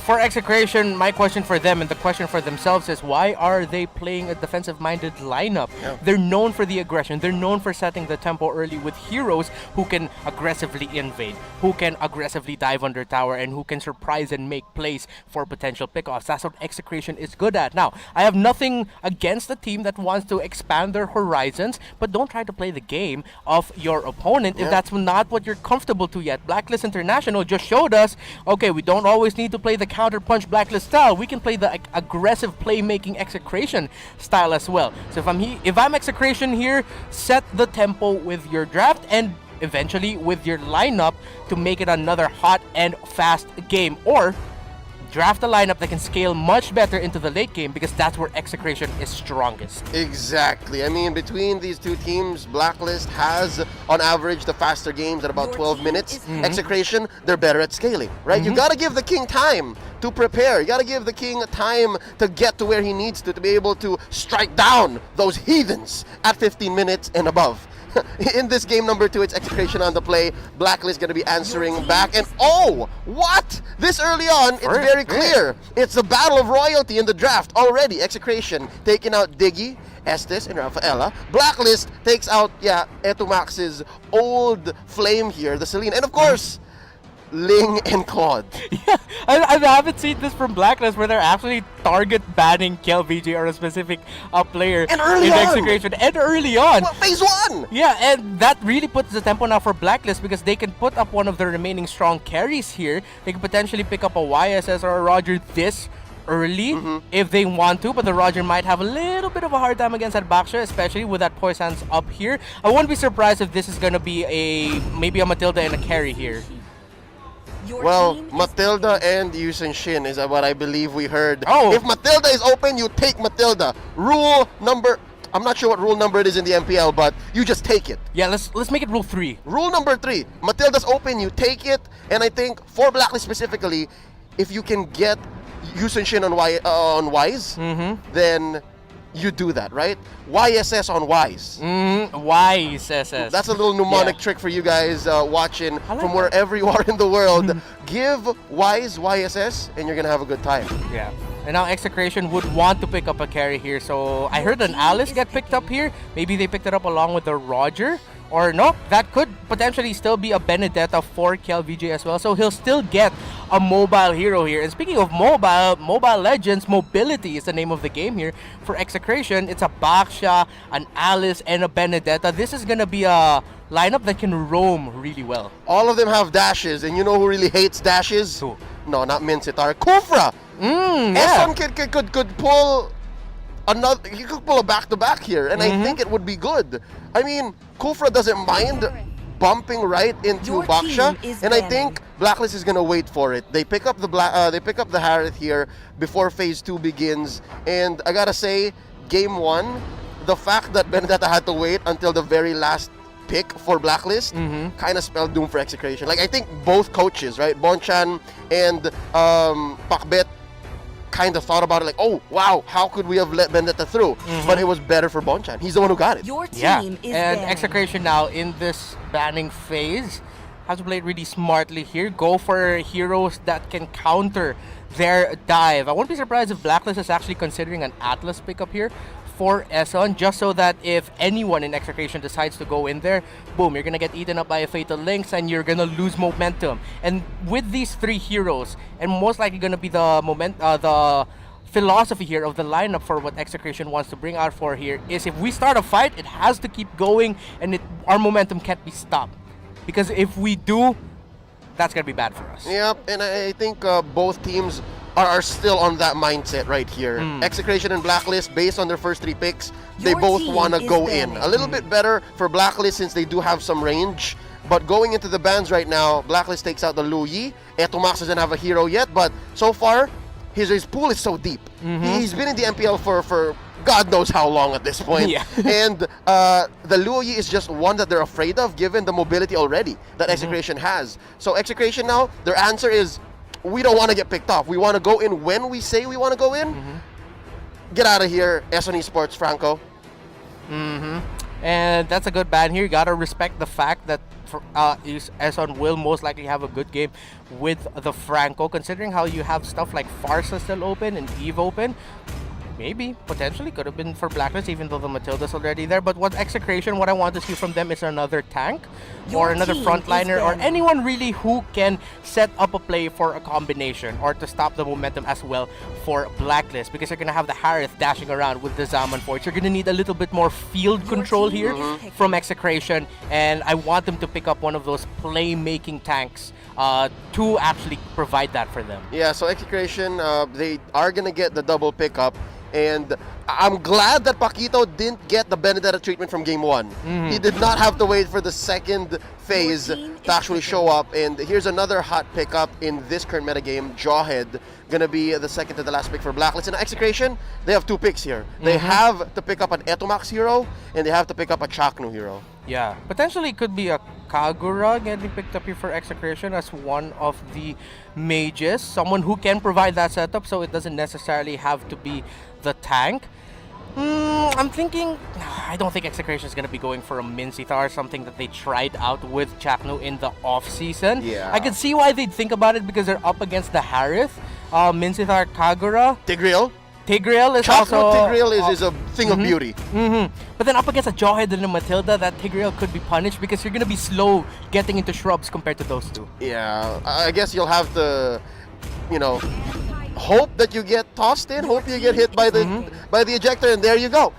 Speak of the devil, shows up the Tigreal, and Etumax gonna be pulling a book out of old Coach Cyrus' playbook, man. It's the Angela, which they debuted in Season 4. I remember the day, but hold up, Blacklist, bringing back another old flame, all the puns intended, Xborg. I just made a video on about Xborg on my TikTok about how it's not impossible that we're gonna see him, but it'd be surprising, and that's what I'm feeling now. The moment that Xborg popped up here, but what he brings to the table is, of course, strong team fight damage, that strong burst, which with what Blacklist had on the table was kind of lacking on their end, so they needed that. More single target damage for focus, or you get a bit of burst as well from Harith, but you need a little bit more than that. So they bring out the X-Board, you get someone who can manage the lanes relatively well, but that could be the biggest problem here for Xborg, and I believe it's going to be Edward who's going to be playing it. Yep. How well is he going to be able to manage the lane here? Because they were able to do it so well in game number 1 that it gave Execration a hard time to come back from it. Wave management again in the XP lane is something Blacklist needs to look forward to doing right. Yeah, it forces your opponent to follow through on what you set up. So right now, game number 2, will it be a sweep or will Execration force this to go the distance? Here we go. Execration versus Blacklist International. It's match point for Blacklist. Let's see how far the King and his army can take this. Raptor, I gotta say, man, Angela showing up here in game number 2, that was Execration's gambit. It's the King's gambit. And then Blacklist says, you know what? Let me do you one better. You're doing a throwback. Here's Xborg. Yeah. So here's Xborg. That's the Queen's gambit now. Yeah. Oh, real quick, this pause here gives us time to once more break down what exactly is going on here in game number 2. I have thoughts on Xborg. And I think it works so well as a last pick against this Angela lineup. Because again, they're lacking burst. They're lacking burst. So the fact that Xborg, ladies and gentlemen, Xborg has 4 life bars. Count it, 4 life bars after his first item, the Immortality. They can so easily time out all of the ults. Especially the most important ult of all on Execration's lineup, the Hearthguard. Yeah, and this Xborg pick is starting to make sense more because Blacklist International has the Matilda with them, which provides Xborg a little bit more survivability. We know that Xborg is going to go straight up for that Immortality, but just in case he gets put into really hairy situations, he'll have the Matilda and the Guiding Wind boost if he wants to use it to get away. So essentially, he can still go and make plays even without the Immortality, because if ever, he'll have escapes. Maybe Isan can even throw him away if he can't dash away. The Guiding Wind that I mentioned can he use to escape. So this Xborg starting to make a lot of sense here for me. Yep, and I love the interaction as well between Baksha and Xborg. It's a non-starter. Xborg doesn't care. Xborg will again maintain the 4 life bars and continue the fight. He can respond, while Renzio here, has the same kind of role, but if there's anything that the Baksha has going, it's faster rotations. He can just get there so much faster with the shield unity. Right now, there's not much happening. It's a little bit more a little more tame compared to game 1 in the early minutes. And now Execration, with the lineup that they have here, specifically the Tigreal on Chaknu, they can really surprise Blacklist with shrub plays, with surprise setups, if they can get to position in time. Because again, they're up against a really fast lineup. Execration's fast as well, but I'm talking about the supports here. Oh my, Venus and Isan will get to position way ahead of Execration. So if Execration can get in position in time, then they'll be able to surprise Blacklist. Look at Chaknu now. Speaking of position, he's there. This is the Chaknu special, just waiting in the bush, finding his moments. early. Turtle started up here not more than 2 minutes, 10 seconds in, and they have to reset. It's a little difficult here. They have to find better positioning now. There's the Electro final blow put in by KLVJ. There's a last insanity by Edward, but they answer back with a revitalize. Now KLVJ calls in the Heart Guard. He says, okay, Etomax, come on in, buddy. Come on in, Cap. And there's a few wisps set out by Venus, but just the same, I think both teams have gone a little too much. If they're cooking, they put a little too much defense. Yeah. And you saw both teams were actually waiting for one thing, the last insanity. Execration was like, okay, when is Edward going to use this? But Edward used it a moment too late. Execration got to burst it down to the point where all it needed was one quick tap on the retribution by KLVJ. Could have gone either way. If I'm Edward here, I'd consider actually bringing out the last insanity a little bit earlier, not necessarily to steal, but to just take away a member of Execration or put them out of position, so then Blacklist can come in and push them out, potentially get one or two, and then that's how they'll win objective fights here. And right now it looks like Execration found their window better. I think if the draft, that last pick Xborg, was a very fine touch, I think Execration understands that. They've run through this draft. I'm pretty sure Coach Pakbit knows exactly what he's doing here, and it's just a matter of time to see if Blacklist can find themselves out of this hairy pickle. Do they say that? Is that a word? Hairy pickle? We could. I think it is. We're trendsetters here in the MPL. We can make that a thing. Yeah, we'll make it happen. Now Edward loses the Firaga armor. Renzio gets Etomax in him. Pops the stance. They get it. Kiel, the king, draws first blood onto Edward, the MVP from game number 1. Puts a few hits onto the gold plating down bottom. That is going to be the energy shield, pulling them up about 600 gold ahead. Now a team fight waiting to break out in mid. Not a good one for Execration to pick though. Not one they can fight back with. Yeah, Execration now in big team fights are going to need to focus down Oheb, because Oheb's going to be the best chance of Blacklist along with Wise to actually put a dent onto Kelra's Alice. Because Kelra, with that Alice, we know naturally has great sustain, loves the long team fights, but then Itomax on that Angela can just absolutely empower Alice and bully Blacklist in a fight. Yep, they gotta find those windows where Heartguard is a non-starter. Nice turtle take here by Blacklist. Wise gets it. Down goes Chakno. Oh, they're looking low here. It's only 2. It's Kiel and Renzio in the middle of all of them. Down goes Etomax, not even able to go in and use the Heartguard. It's 3v4, but Blacklist International members, they're looking low. They're at least gonna secure their own purple buff here. Down goes the Serpent and still walks away, I think, the victor. That is a turtle plus 2 kills. And Edward using the last insanity a little bit earlier than he did, and it actually put a dent onto Execration. Much better. So I think Edward already found his timing quickly, but now the problem with this X-board pick is against Renzio, especially against that Baksha, he's gonna have a hard time now, because when they're both level 4, the X-Borg's barely gonna do damage to Baksha, and Baksha's just gonna keep spamming the shield throws at him. Yep, and I think that's when Edward has to again find his role, find his place in this world. Now up top, it's going to be Renzio, the only defender. Chakno gonna try to help his brother out. Gonna try to help stop this lane push. Pops the Puissance. Wise charges up an arrow. Gets to clear the wave, but for only so long. KLVJ gets ejected in. Oh, Venus looking for a good hit on the Circling Eagle. Wisps not hitting their targets. A lot of this game is so cautious. Both teams. Yeah, and Chaknu's actually really cautious right now. He's been mainly using Implosion and Sacred Hammer in a defensive setting. He's having a really hard time trying to play make here for Execration because of the mobility of the lineup of Blacklist. Speaking of mobility, look at this one-on-one. Oh, about to turn into a 3v1 if Oheb's not careful. He sees 3, he sees 4. In goes Etomax with the Heart Guard. Electro final blow down bottom again. Lessons learned from game number 1. They understand that underneath the turret, it's a bad idea to go against Blacklist. Yeah, and Oheb is on that Harith. He's gonna be difficult to catch, and that's one of the problems here for Execration. They don't have that one single target, easy to connect lockdown onto that Harith, who will just dash left and right if you're gonna try to dive him under tower, which we saw. Yep, now the second turtle of the game in contention here. That's gonna be the shield unity put in by Renzio. In goes Kelra, and in goes Wise. He traces out of here. Oh! Nice blink in, jumping in right, taking down Wise. And now even though my Venus is low, Edward pops the last insanity a little too late. And Reptar, it seems like that is key. Kelra is the key. One of the Ks is the key. I can keep going on with this, but yeah, we just saw it there. And great use there of the hard guard. We're gonna see a pick off here though. There's gonna be a fight still continuing, Leo. Again! That's gonna be Renzio now, the recipient of Etomax's ult. And Kelra once more, nice implosion. They're able to jump out at the last minute before they get put in place for the K.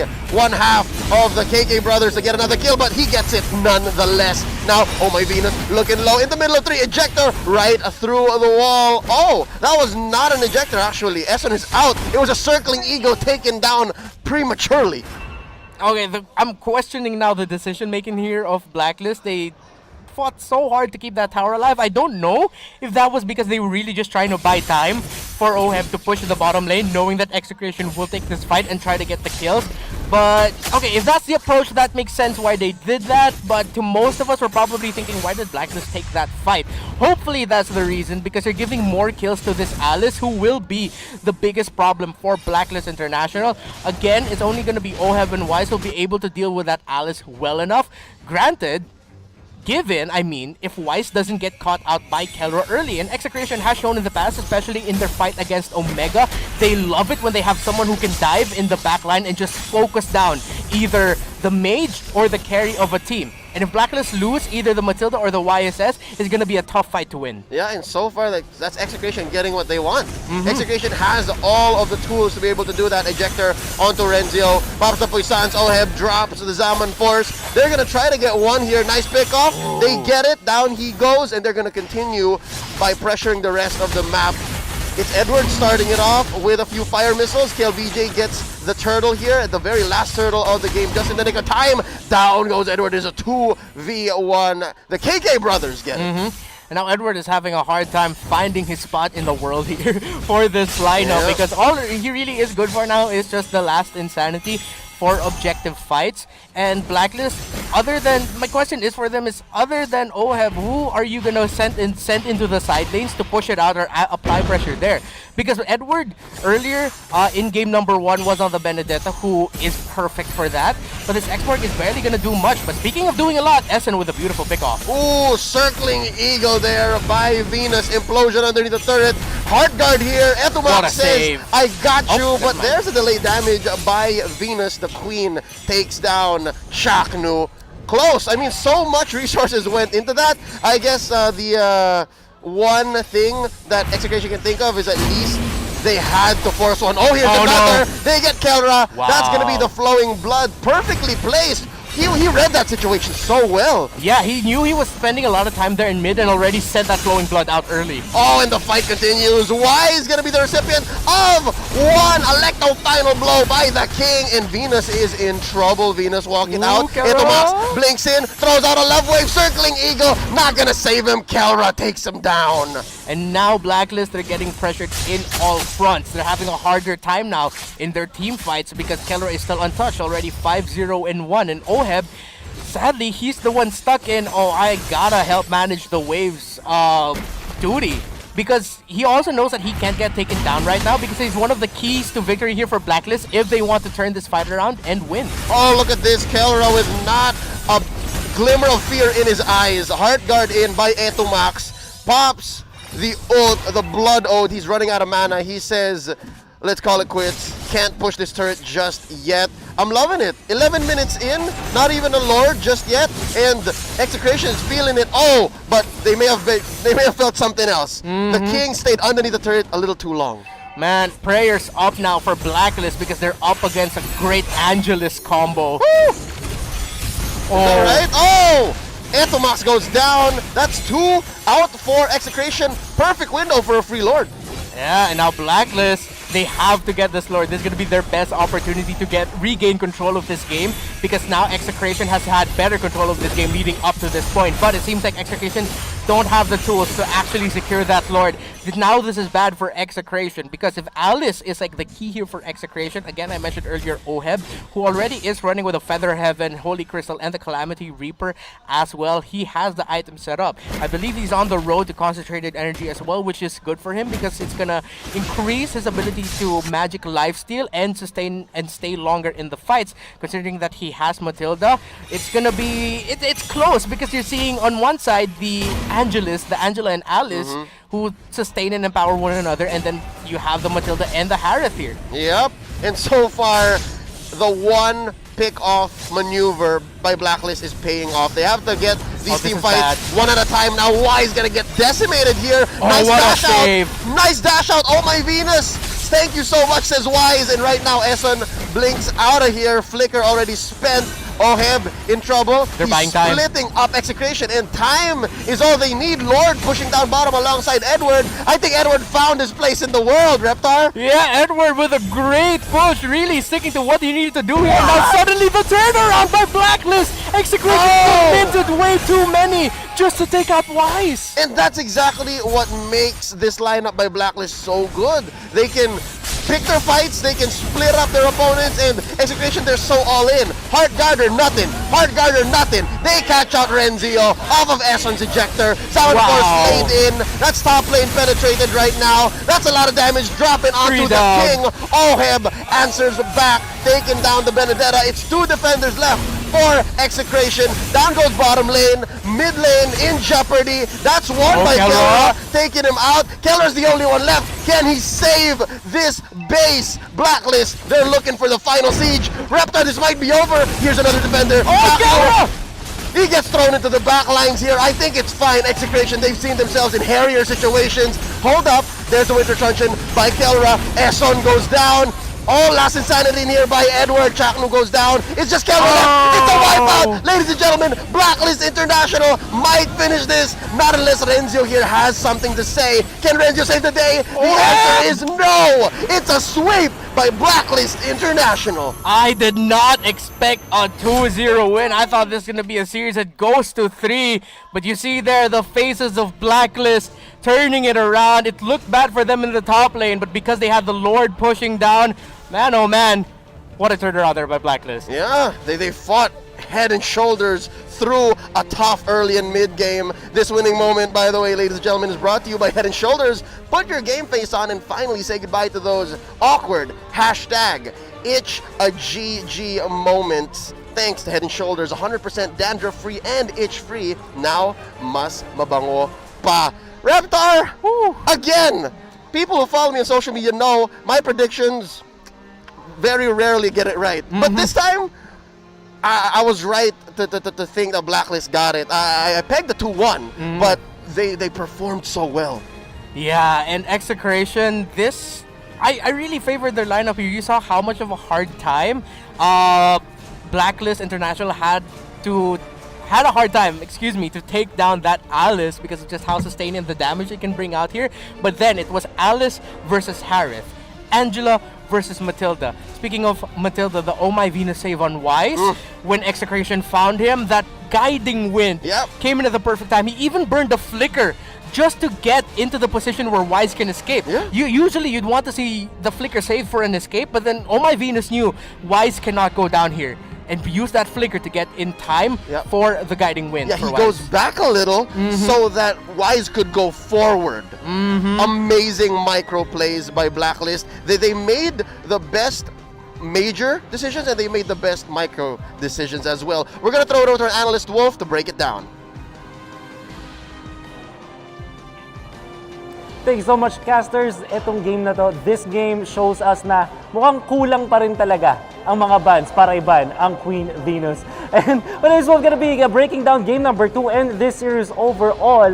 And the following post-game statistics are brought to you by Smart, the official tournament telco partner of the MPL. Free to game great with Smart, free games for all. Now, why did I say na mukhang kulang yung bans laban sa Blacklist International dahil kay Oh My Venus? Dahil nakuha pa rin ng Blacklist International ang kanilang comfort picks. This might be the biggest problem I have with Execration. Hindi lang nangyari to sa MPL pero pati na rin sa mga tournaments outside ng MPL. Ginagamit nila ang lahat ng bans nila para mapigilan ang hero pool ni Oh My Venus, but they end up just not getting the heroes that they wanted. Ang ganda actually nung first week dito ng Execration, kumuha agad sila ng Baxia, which kind of answers yung Matilda dahil sa anti-sustain, tapos pwede pa nilang piliin yung Alice afterwards. Pero yung weird para sa akin is yung ibang heroes na nakuha ng Execration ay hindi na ganun kalakas. Well, kasi naman yung Blacklist International, nakuha nila yung comfort fix nila. Ito yung Yi Sun-shin, the Wise SS na sinasabi nga natin, at syempre, Harith ni Oheb. They're so comfortable with this, pati na rin yung mismong Jawhead na napick sa second phase. Imagine that. Kasi nga naman, yung Execration, pati na rin yung Blacklist, well, more particularly on Execration, nagpo-focus sila sa mga targeted bans against Blacklist International, which means na hindi nila napapansin yung mga value heroes, like the Jawhead, for example. Imagine kung ang Execration nakakuha ng Jawhead agad, well, hindi ganun kahirap yung draft para sa kanila. The following post-game statistics are brought to you by Smart, the official tournament telco partner of the MPL. Feel free to game great with Smart Free Games for All. At hindi lang yan, napansin ko sa itemization ng Blacklist International ay kinailangan nilang i-contrain yung sustain ng Execration in the mid-game. This is very smart of them. Kasi ginawa nila ay hinintay nila na binigyan nila kumbaga ng timing para sa objectives ang Execration, pero pinunish nila in the end. What I like about this, keywords by the way, peeling and baiting para sa side ng Blacklist International. At ang peeling, basically is yung ginagamit nila yung mga skills nila para paghiwa-hiwalayin or paghimahimayin yung lineup dito or yung composition ng Execration para pumabor sa kanila yung laban. At ginawa nila yon by baiting Execration. Weird enough yung Execration, ang galing ng juggling nila at the start, but in the mid-game, kung saan nag-matter na, dun na sila nayari.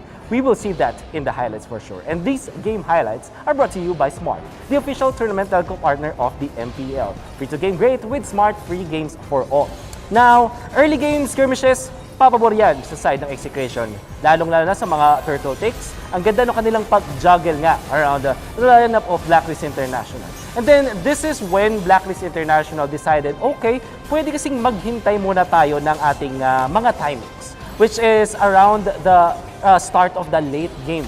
Sabihin na natin yung first lord timing, dun talaga lalakas ang side ng Blacklist International. Kasi magkaaroon na ng farm si Oheb, si Edward, hindi na siya pwedeng hindi pansinin dahil bangkatin na yung kanyang last insanity. And obviously, you have Wise.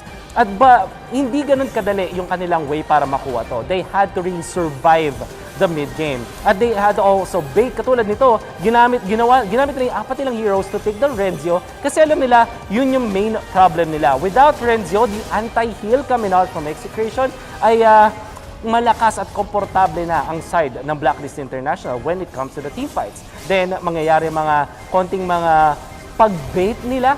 Out of position na ngayon yung ilang members ng Execration. Eventually, they will lose some portions of the map because of this. By the way, oh my Venus, doing a great job. Really just making it work para dun sa Wise. This clash, specific clash, before mangyari to, nagpahabol ang mga members ng Blacklist International, particularly si Wise. Tapos ginamit yung second seal ni Matilda para maligtas ni Oh My Venus si Wise. The V-Wise tandem and connection saving each other. Kelra doing his best. Ginagawa na niya lahat para lang makapag-depensa dito, even Renzio. But we know, dahil buhay pa si Wise, obviously meron silang damage dito sa mga torre. Wise also did a great job, by the way, in this particular game, only dying twice. Kahit pa ito sa mga first pick heroes na also dealing 69,000 damage overall. Pati na rin yung objective damage, 10k and 77% kill participation. The MVP of the game was brought to you by Smart, the official tournament telco partner of the MPL. Break through your own limits, rise above, and be free to game great with free games for all. In this particular game, etong si Wise, ang ganda nung kanyang pagkakapwesto. Hindi lang yan, he also positioned himself around his team. Hindi ito solo show. Even when he's the MVP, naging crucial din yung pagtulong sa kanya ng mga teammates. Like, peeling ni Eson with this Jawhead, Matilda being aggressive in the early stages at pagligtas dun sa late stages. Samantala, pagkuha ng farm naman ni Oheb, it all made sense in the end. Ito po yung dahilan kung bakit naka 2-0 ang Blacklist International over Execration. That has been my analysis of this 2-game series. My name is Wolf, and I'm gonna be throwing it back to the casters. And we will be catching it as you throw. Thank you so much, Wolf. My name is Leo. This right here is Reptar. And as Wolf mentioned, there's so many things that went down. There's so many right things, good things that Blacklist did to be able to get the sweep. Yeah, and this has to be a wake-up call here for Execration.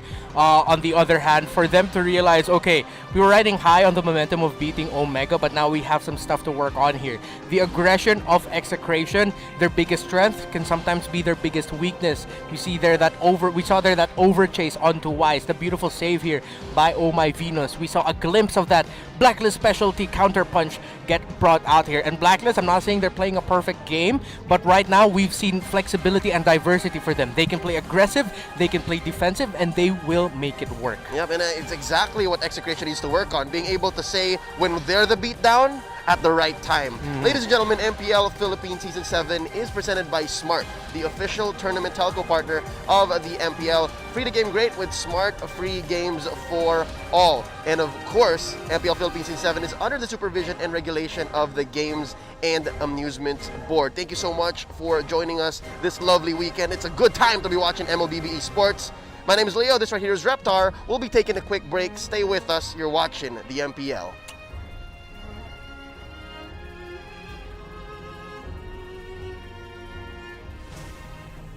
Welcome to the Giga Life. Your passions, your stories, your life. Simplified with just one app. This is the future. The Giga Life in just one tap. Experience more Giga moments when you make the smart choice. With the Philippines' fastest mobile data network. How do I know it's T1? Simple, smart ako.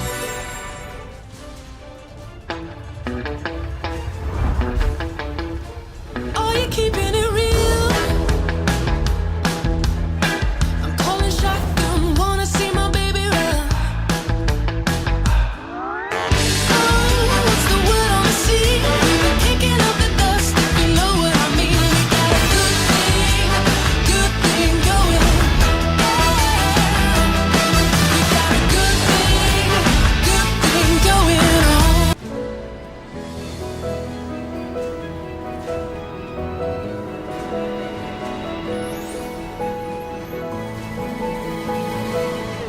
Moment na sana, pero hassle ang kate.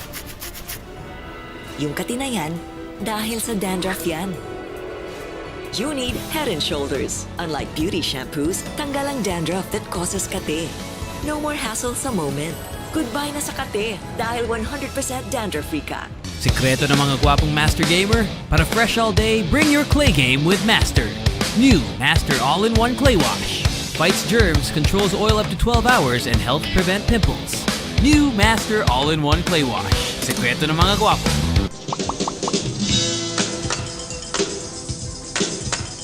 Hi everyone! This is Catherine Bernardo. At ako naman po si Daniel Padilla. Guys, may PayMaya na ba kayo?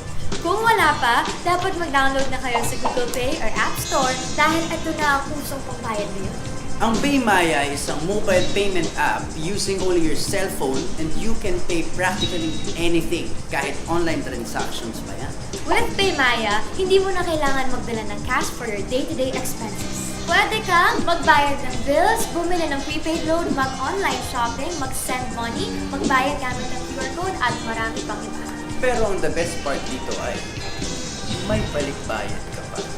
Each time you use PayMaya, may balik sa'yo na cashback at rewards, kaya sulit ang oras mo dahil hindi mo na kailangan pumila, and you can just pay using your app anytime, anywhere. Kaya guys, huwag kakalimutan, pag may babayaran ka, don't pay cash, pay Maya.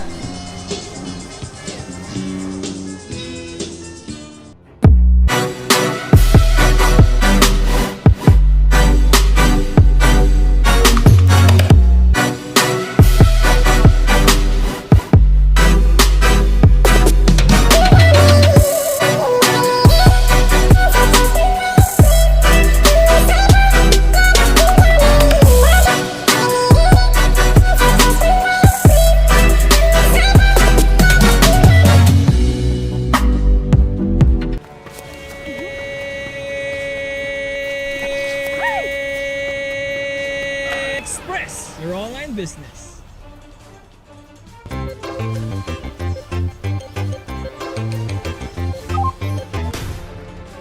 Express your online business.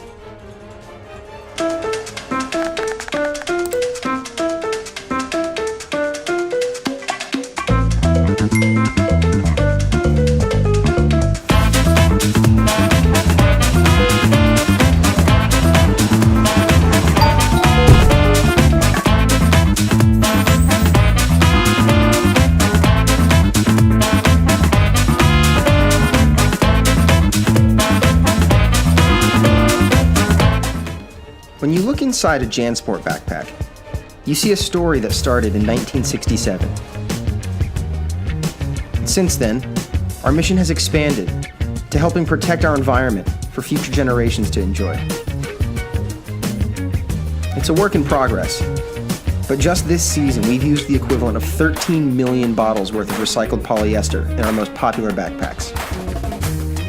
When you look inside a JanSport pack, you see our commitment to this brilliant blue planet we call home.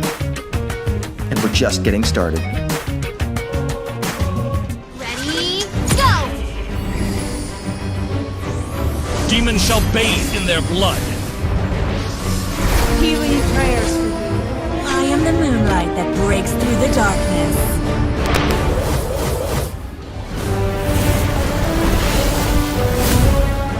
I am Karamet. Welcome back, Anna. Immortality! The strongest ninja. The universe is but a lie. Your fate is in my hands.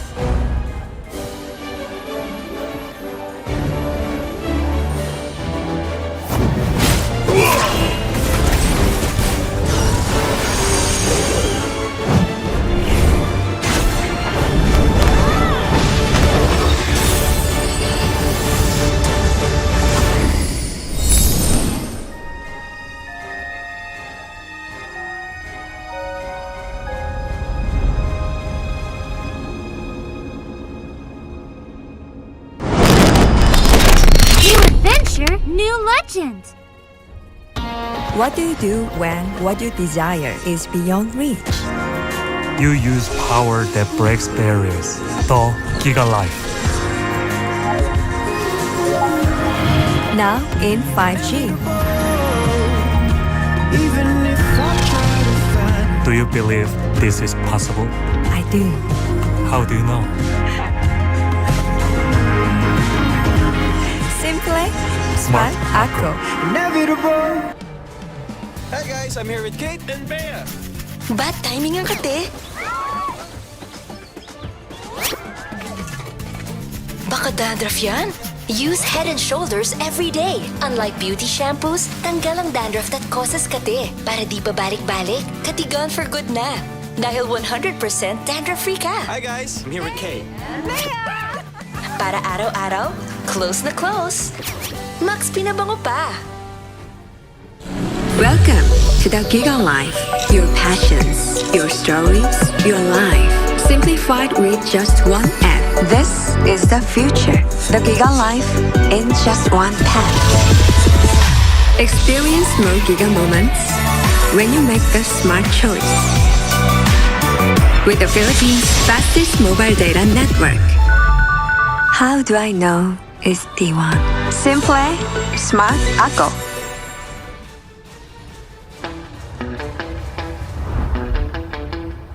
Are you keeping it real? I'm calling shotgun, wanna see my baby run. Oh, what's the word on the sea? We've been kicking up the dust, if you know what I mean. We got a good thing going.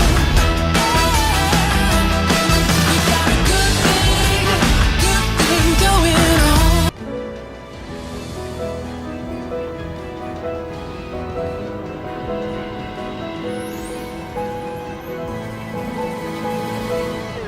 Moment na sana, pero hassle ang kate. Yung kate na yan, dahil sa dandruff yan. You need Head and Shoulders. Unlike beauty shampoos, tanggal ang dandruff that causes kate. No more hassle sa moment. Goodbye na sa kate dahil 100% dandruff-free ka. Sikreto ng mga gwapong Master Gamer? Para fresh all day, bring your clay game with Master. New Master All-in-One Clay Wash. Fights germs, controls oil up to 12 hours, and helps prevent pimples. New Master All-in-One Clay Wash. Sikreto ng mga gwapo.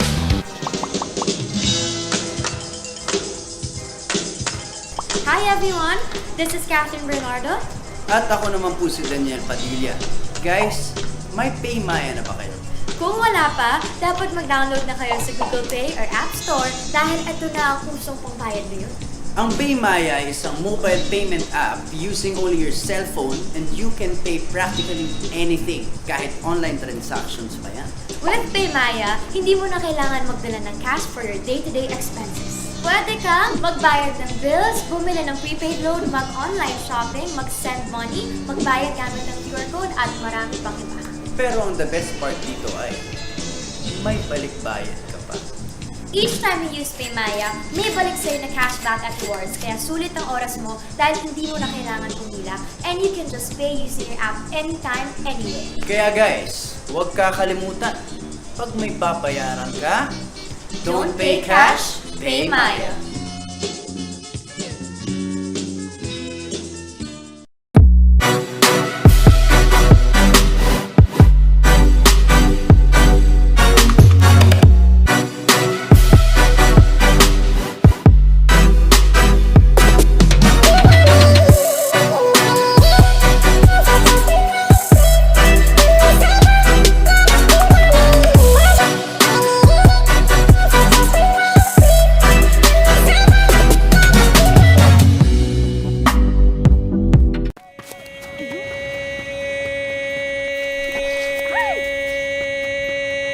Express your online business.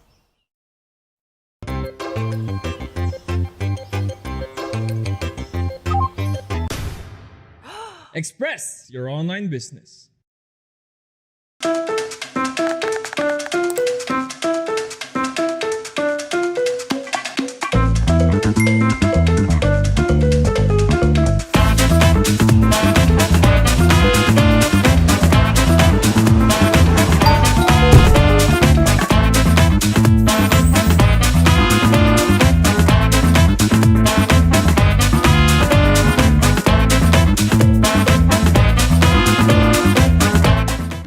When you look inside a JanSport backpack, you see a story that started in 1967.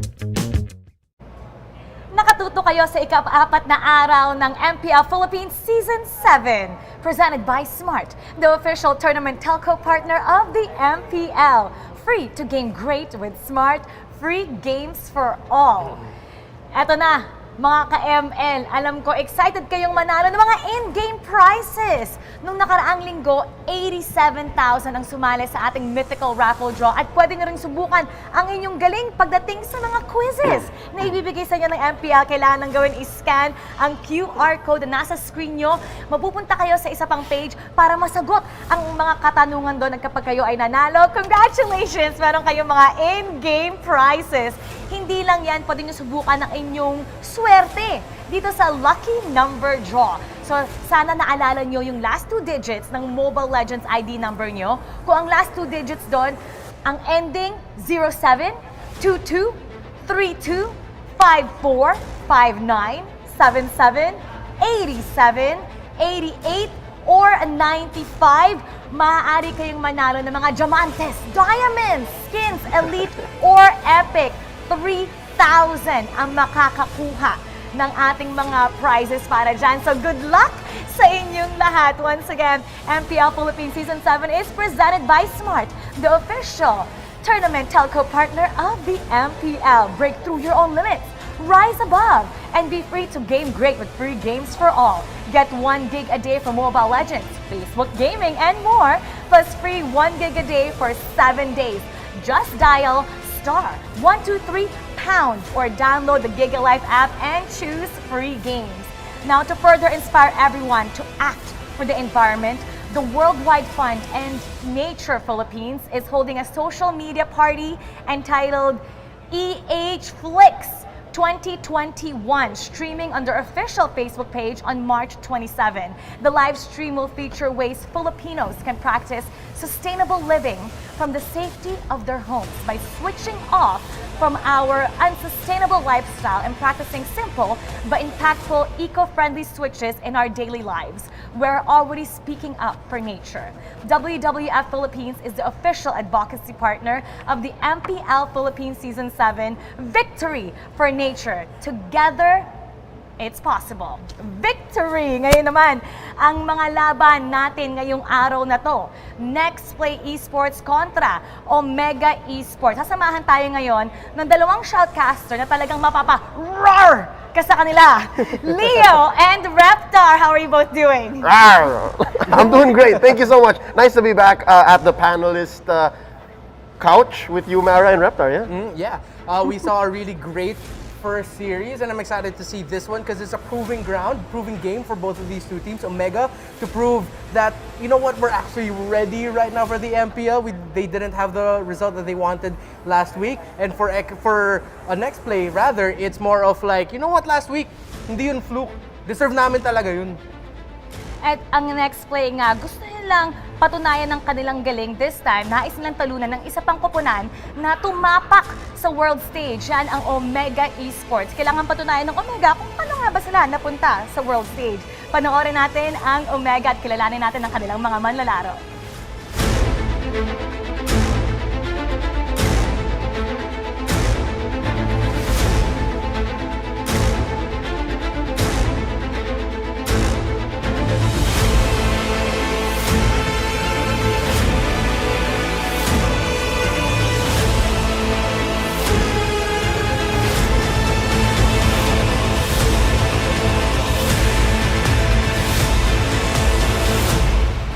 Smart Omega. Silipin natin ang lineup for today. Nandyan si Hayes, GC, Heath, Curtizi, and Toshi. Technically, isang buwan ko nakasama tong team na to sa Singapore when we went to M2. And I gotta say two things about this team. Two things. One, ang ganda ng social media presence nila ngayon. Sila nagsimula nung Bessie Wars, right? And then number two is nagtataka talaga ako doon sa M2 debuff na pag-uusapan natin mamaya-maya.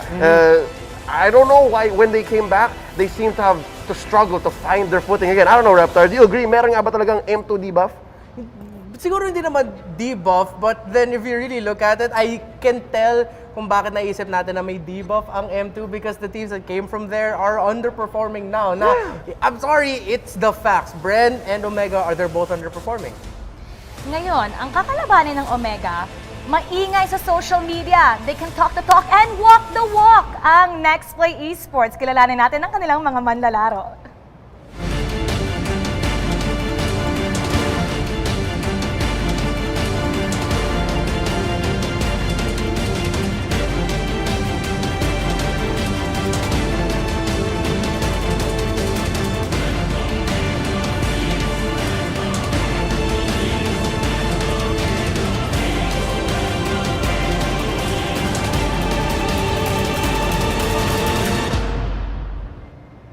Nexplay Esports, Exort, H2O, James, Renegade at Yawi. Maingay sa social media but they prove na kaya nilang i-backup kung ano nga ba yung mga sinasabi nila. I love that Exort's gonna be playing in this first game. I mean, of this first five, nandyan siya.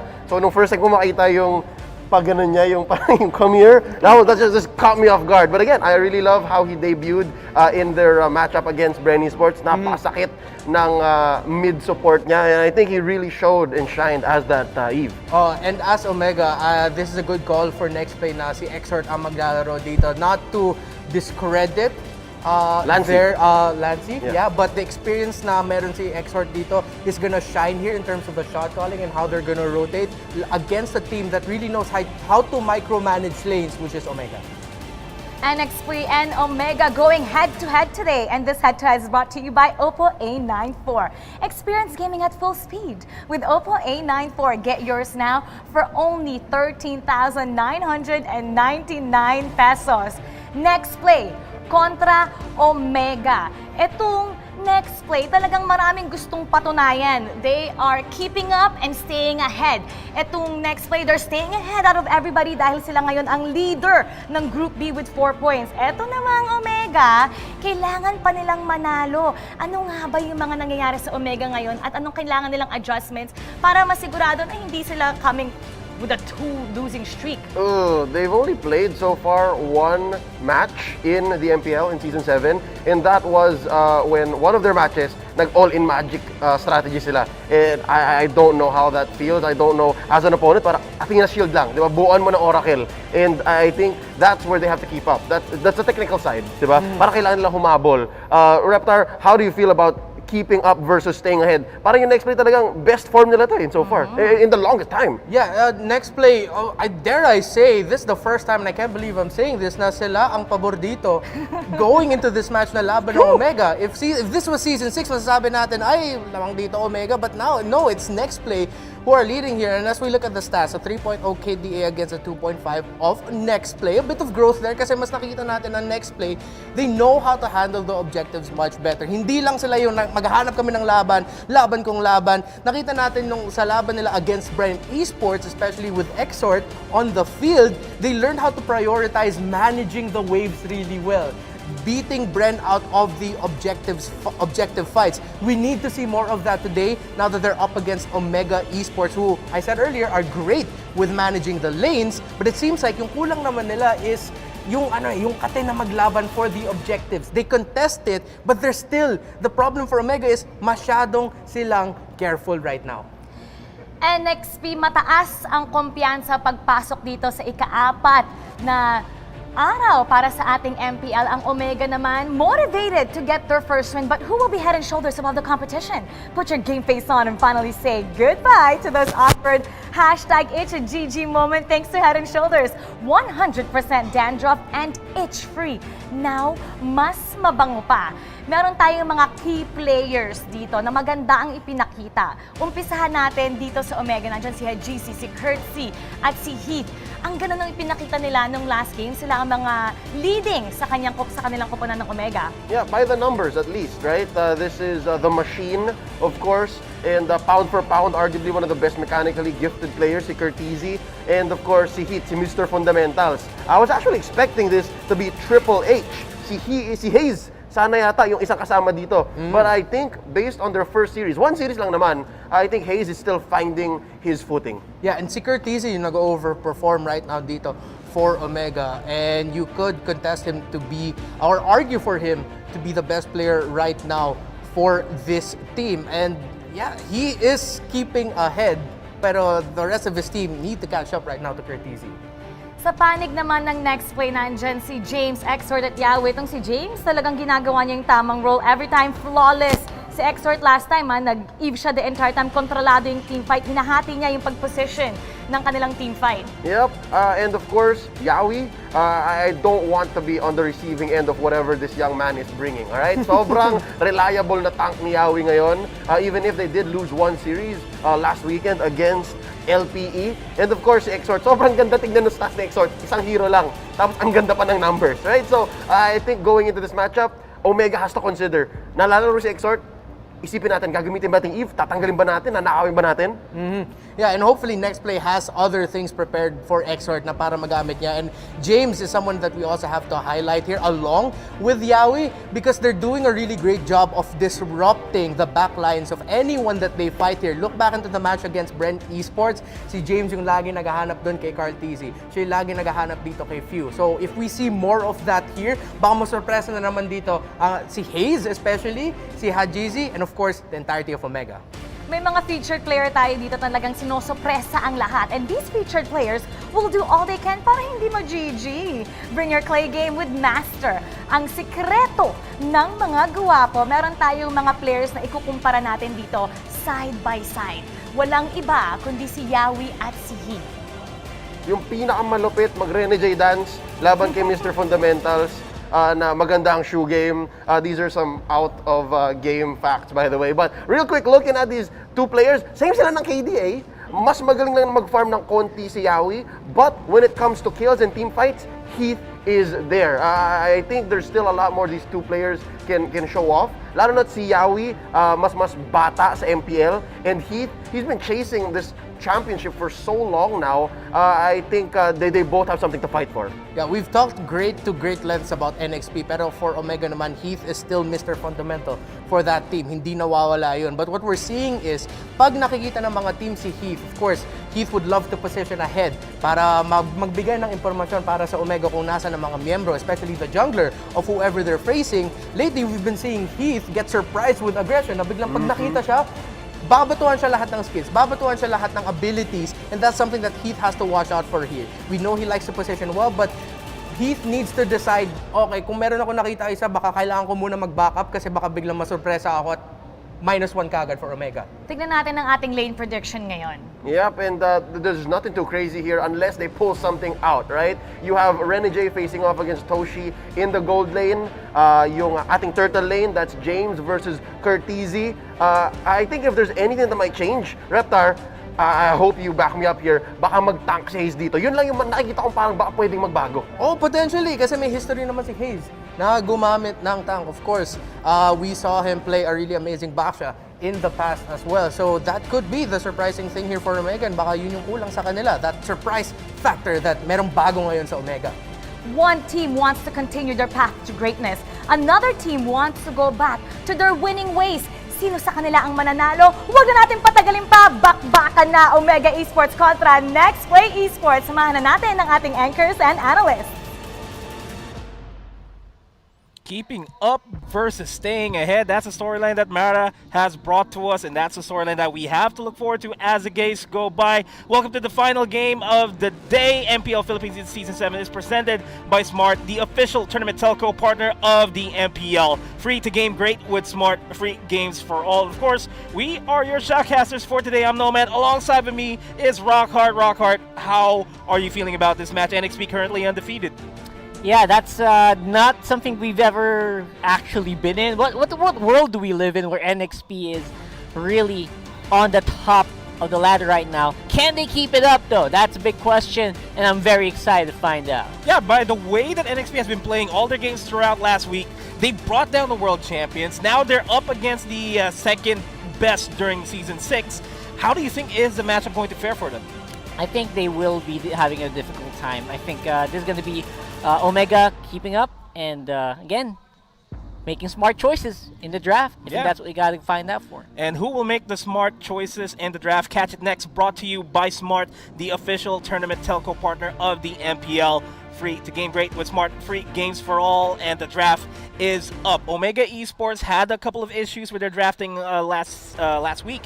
What do you think is the major adjustment that Omega Esports needs to do here going into this game? I don't know. I feel like there should not be any big adjustments for Omega because they have been playing to their core. They've been playing to their style.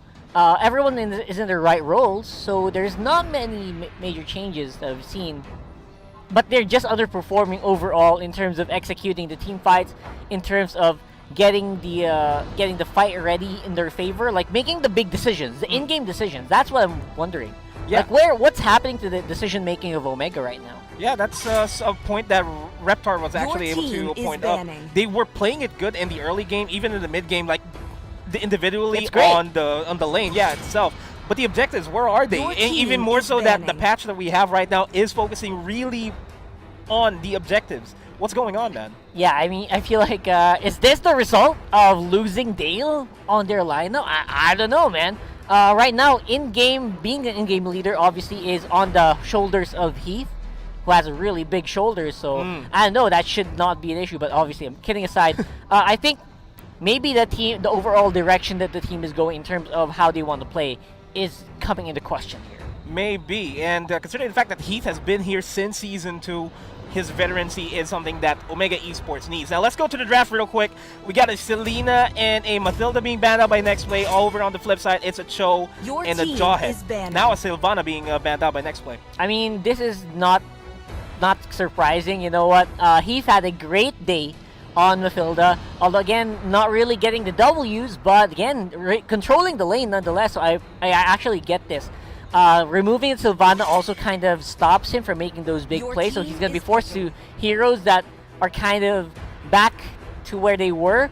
No more Jawhead, no more Cho. Actually, all of these are Heath heroes. So I'm thinking Hilda for Heath right now. I don't know, man. Hilda might be a good choice here, but looking at the Eve ban though, that has been a good Eve so far in the first week that we had in the MPL. Finally, yeah. I mean, finally someone has been able to ban the Eve out. So this might be the start of a trend where they completely ban out the Eve. Again, that is because of Nexplay's beautiful gameplay there with Exhort. Again, I'm just surprised. By the way, quick sidebar, whoever is making up these drafts, who casts which games. I've been casting NXP games since Season 6, man. It just so happens. I don't know who's doing that, but I'm very thankful for that. Anyway, back to the draft. Paquito first pick is something that's not surprising. Same with Esmeralda. I would say these are powerful picks here for Omega. Good, smart early picks. Good side lanes. Kind of a flex pick here for Omega as well. Really have to force Nexplay to, well, they're forcing out the Basha here.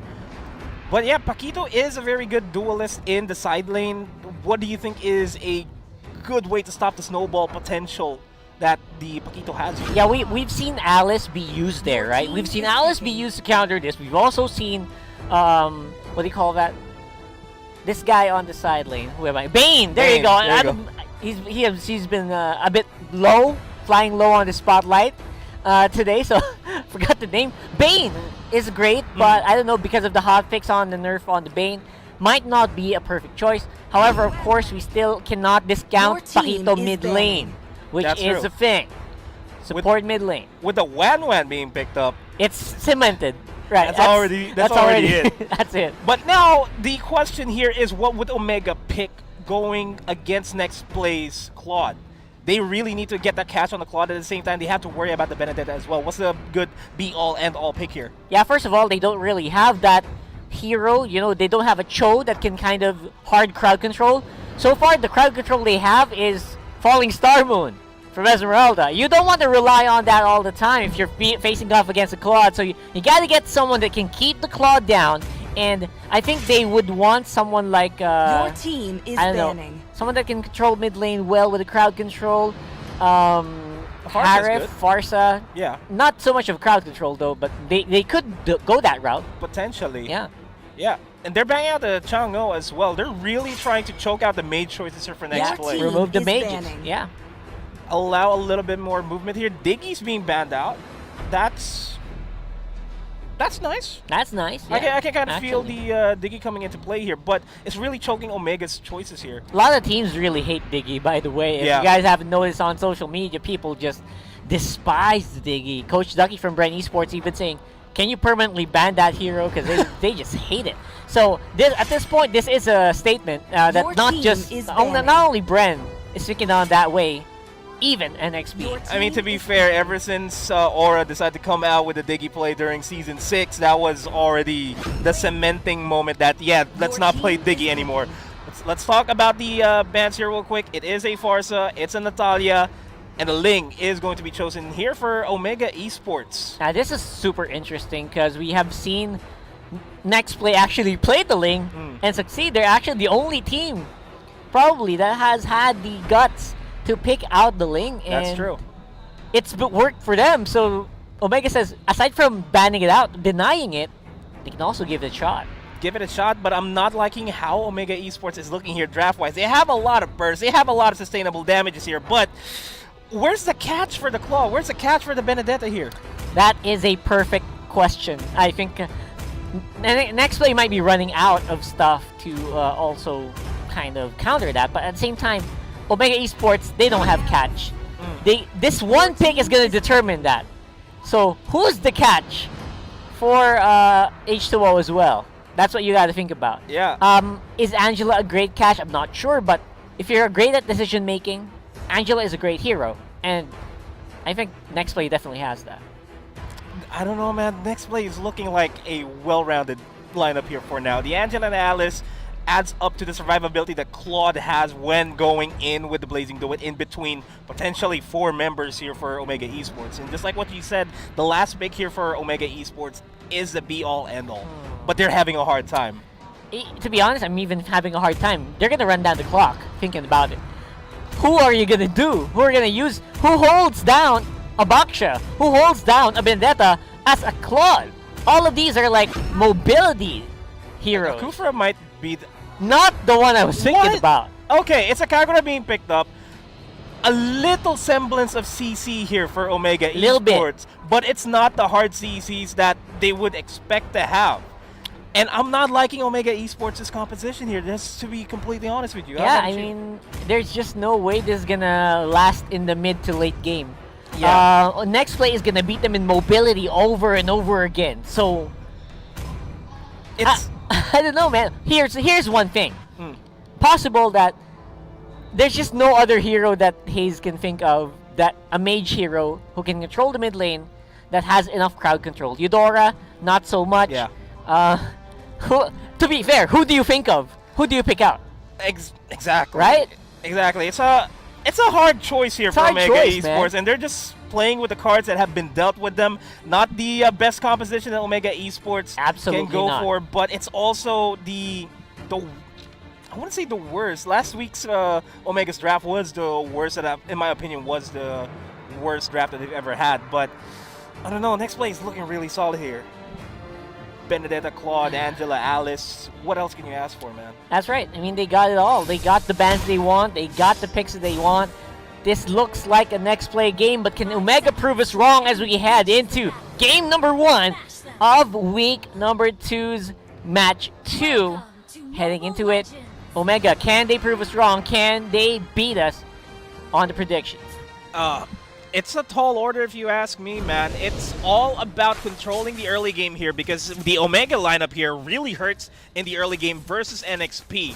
Especially considering the fact that H2O needs to ramp up. As I say that, Heath trying to get a couple of information here in the back lane, just trying to get info on the purple. Hayes not looking to invade. Toshi already in position. Heath might offer his life for the cause. It will be secured by H2O. Manages to make it out of there, and Omega wasted a lot of time in that. Yeah, absolutely. Omega looking like they are going to be at least controlling the Lethal Wanderer, which is a great time to, start the match. Having the vision doesn't really matter that much at this point for now, because Hajizi is definitely going to be so slippery. You won't be able to predict where he's going to fly anyway with the Ling. So, I don't know. Mid lane might be better, but other lanes are in danger. Yeah, I agree. Hajizi can... This is the only advantage that I'm seeing from Omega. Hajizi has the capability to split push whenever NXP decides to push as a team, which is their strong suit here. As I say that, over to the bottom lane, a bit of a scuffle for the neutral minion camp, but no, it's all good in the hood. Meanwhile, yeah, it's a Hajizi thing here. What do you think about that? Now Hajizi is he's gonna have a good time rather, because there's also no hard crowd control inside of NXP. Right now though, Hajizi will pick up the kill. Again, no one can really counter him at this point. James is off the sides. Same with Yaoi, but right now looks like another big fight here. Yeah, James in the backline trying to zone out Toshi here. Meanwhile, Paquito, Heath manages to survive. A bit of a response here from Omega going back in towards the turtle side of things for them to secure it. Yaoi would still pay the price. Will actually pay the price for this. Manages to flicker out and survives the fight. Extort ready to back him up, but the turtle is going to be safe in the hands of Omega at this point. Yeah, Omega is going to be at least concerned with objectives, which we have seen since level 1. So this is going according to plan, I think, at least for them. But the top lane did not. Yeah, good outplay by Renegade there over the top lane. Despite being on the turret, still manages to secure the kill onto Curtizi. And I feel like that is the setback that NXP wants to happen to Omega.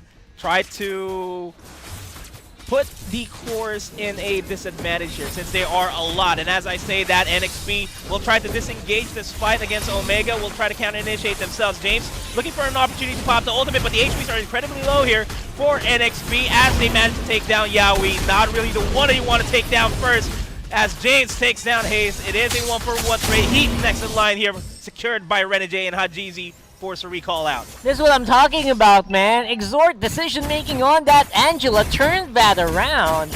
And Omega actually was worse because of what they did. They ended up on the losing side there. At the same time, just buying time for Curtizi, which is not bad. But you gave H2O some kills and assists. That is not where you want to be at if you're fighting against NXP with H2O on the Claude.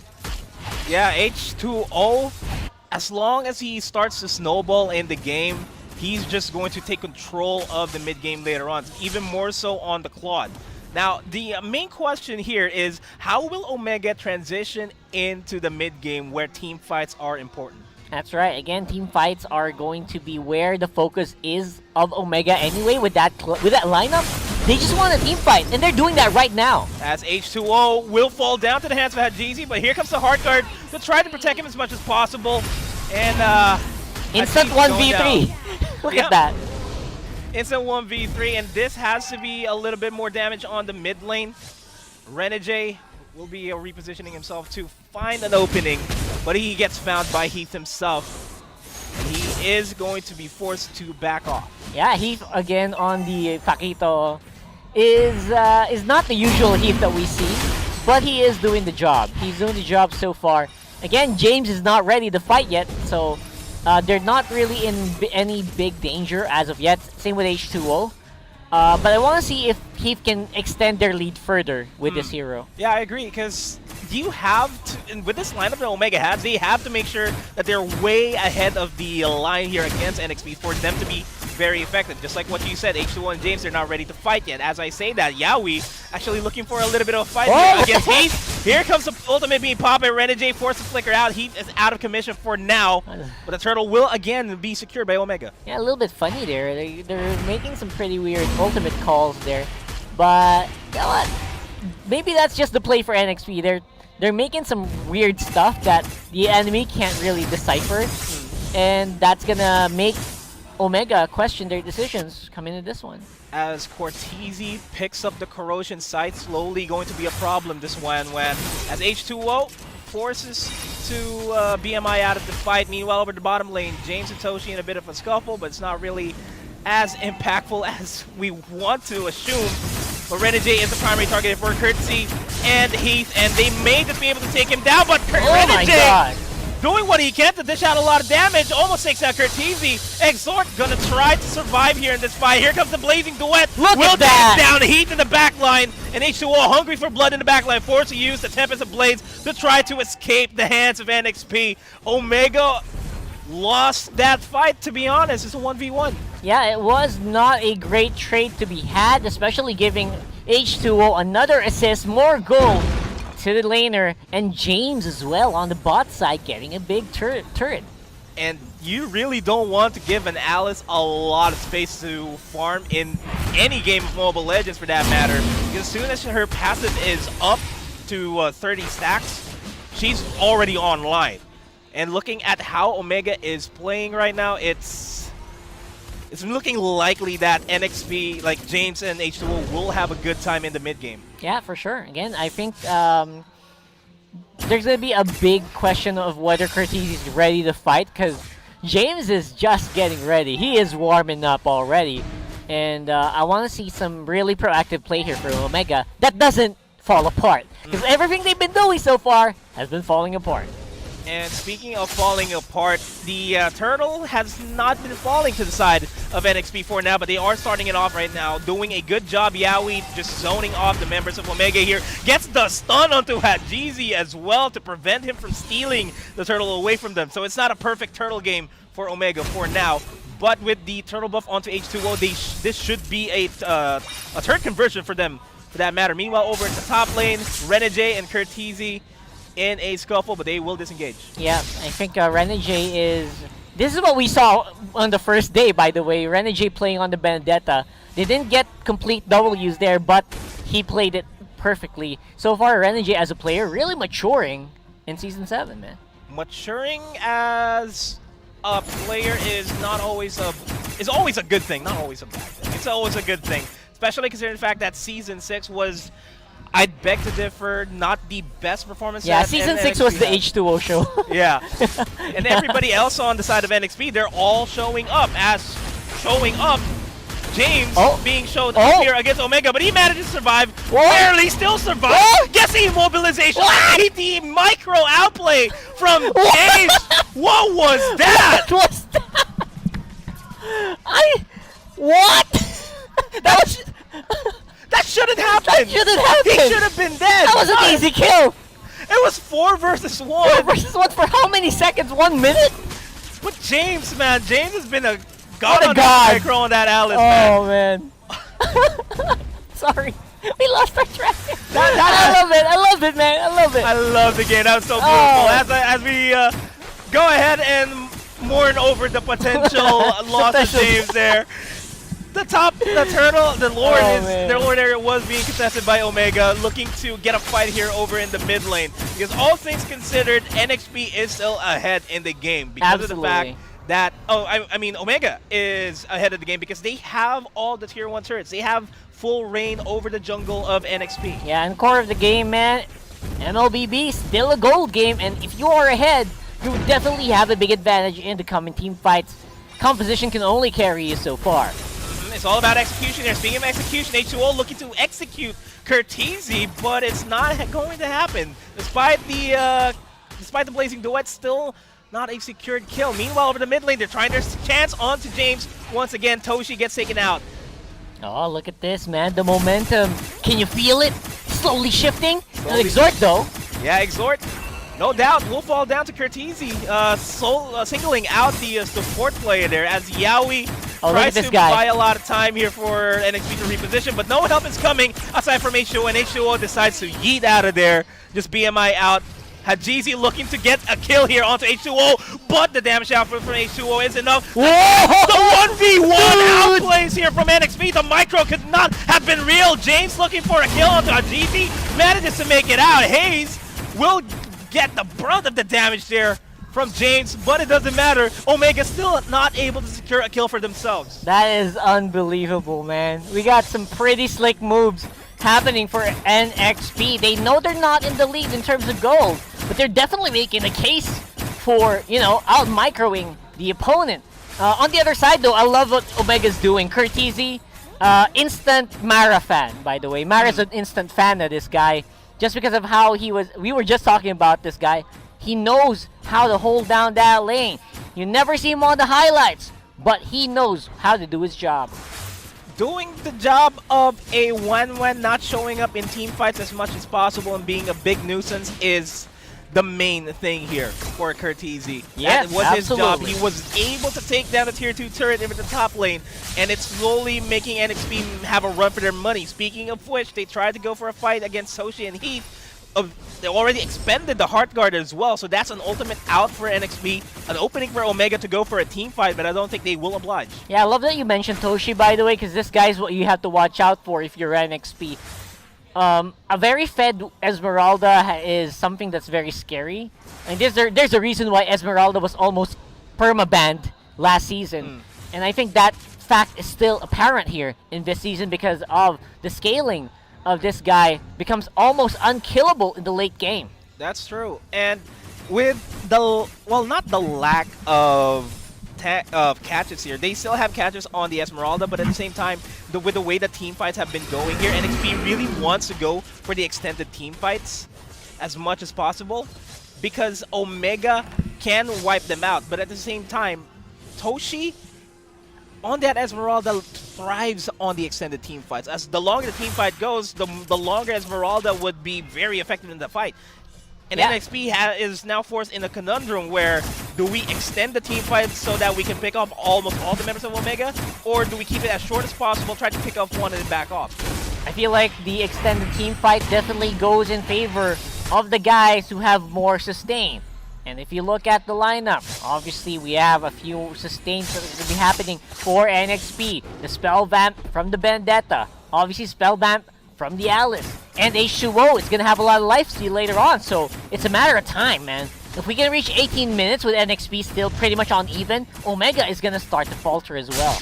And as we say that, Renegade and Hajizi in a duel, Hajizi more damage output, but manages to get out Renegade. Lord is now luminous. That is the main target here for NXP to potentially even out the map control, as Curtizi is just buying himself some time for the team. Renegade being dueled out here by Hayes and Hajizi. James going to the backstab. We'll try to go for Hayes here, and will pop the ultimate. Hayes being forced to Sammy Umbrella out of there. Renegade obliges him with a fight, and he's gonna get taken out. Curtizi next in line, 1-1, the crossbow of Tang. Oh, survive! Hello! And H2O will go down, And it is a winning fight. It is a 3-for-1 trade in favor of Omega. This Lord should be theirs, but James has other plans. Makes it a 2-for-3 trade. Now the Lord is not available. Meanwhile, Renegade chasing down Curtizi here. Hajizi in the proper area to try to cut him off. No, the blades available, but will get taken out. So here we go. I feel like that was just a perfect moment. By the way, this instant replay is brought to you by Oppo A94. Experience gaming at full speed, the Oppo A94. Get yours for only $13,999. This was supposed to be the call. H2O was right where he wanted to be, but he got bursted down almost instantly. And I feel like that was a big missed moment there for NXP. A big missed moment. They were all in good spots. Like, the moment that H2O decided to come in, it could have been the perfect opportunity for James to also pop his ult to just maximize the damage that they have. But they were all scattered apart. There weren't really any good shot calls there in that fight. And now they're struggling to keep their presence in the map stable here. Yeah, and again, so far, because of the anchoring position of Curtizi, they are able to also out-sustain. Not to mention, Hajizi is having one of the best games so far of Season 7, at least for this guy. I think Omega can do no wrong here. If they can keep this up, they definitely have this game.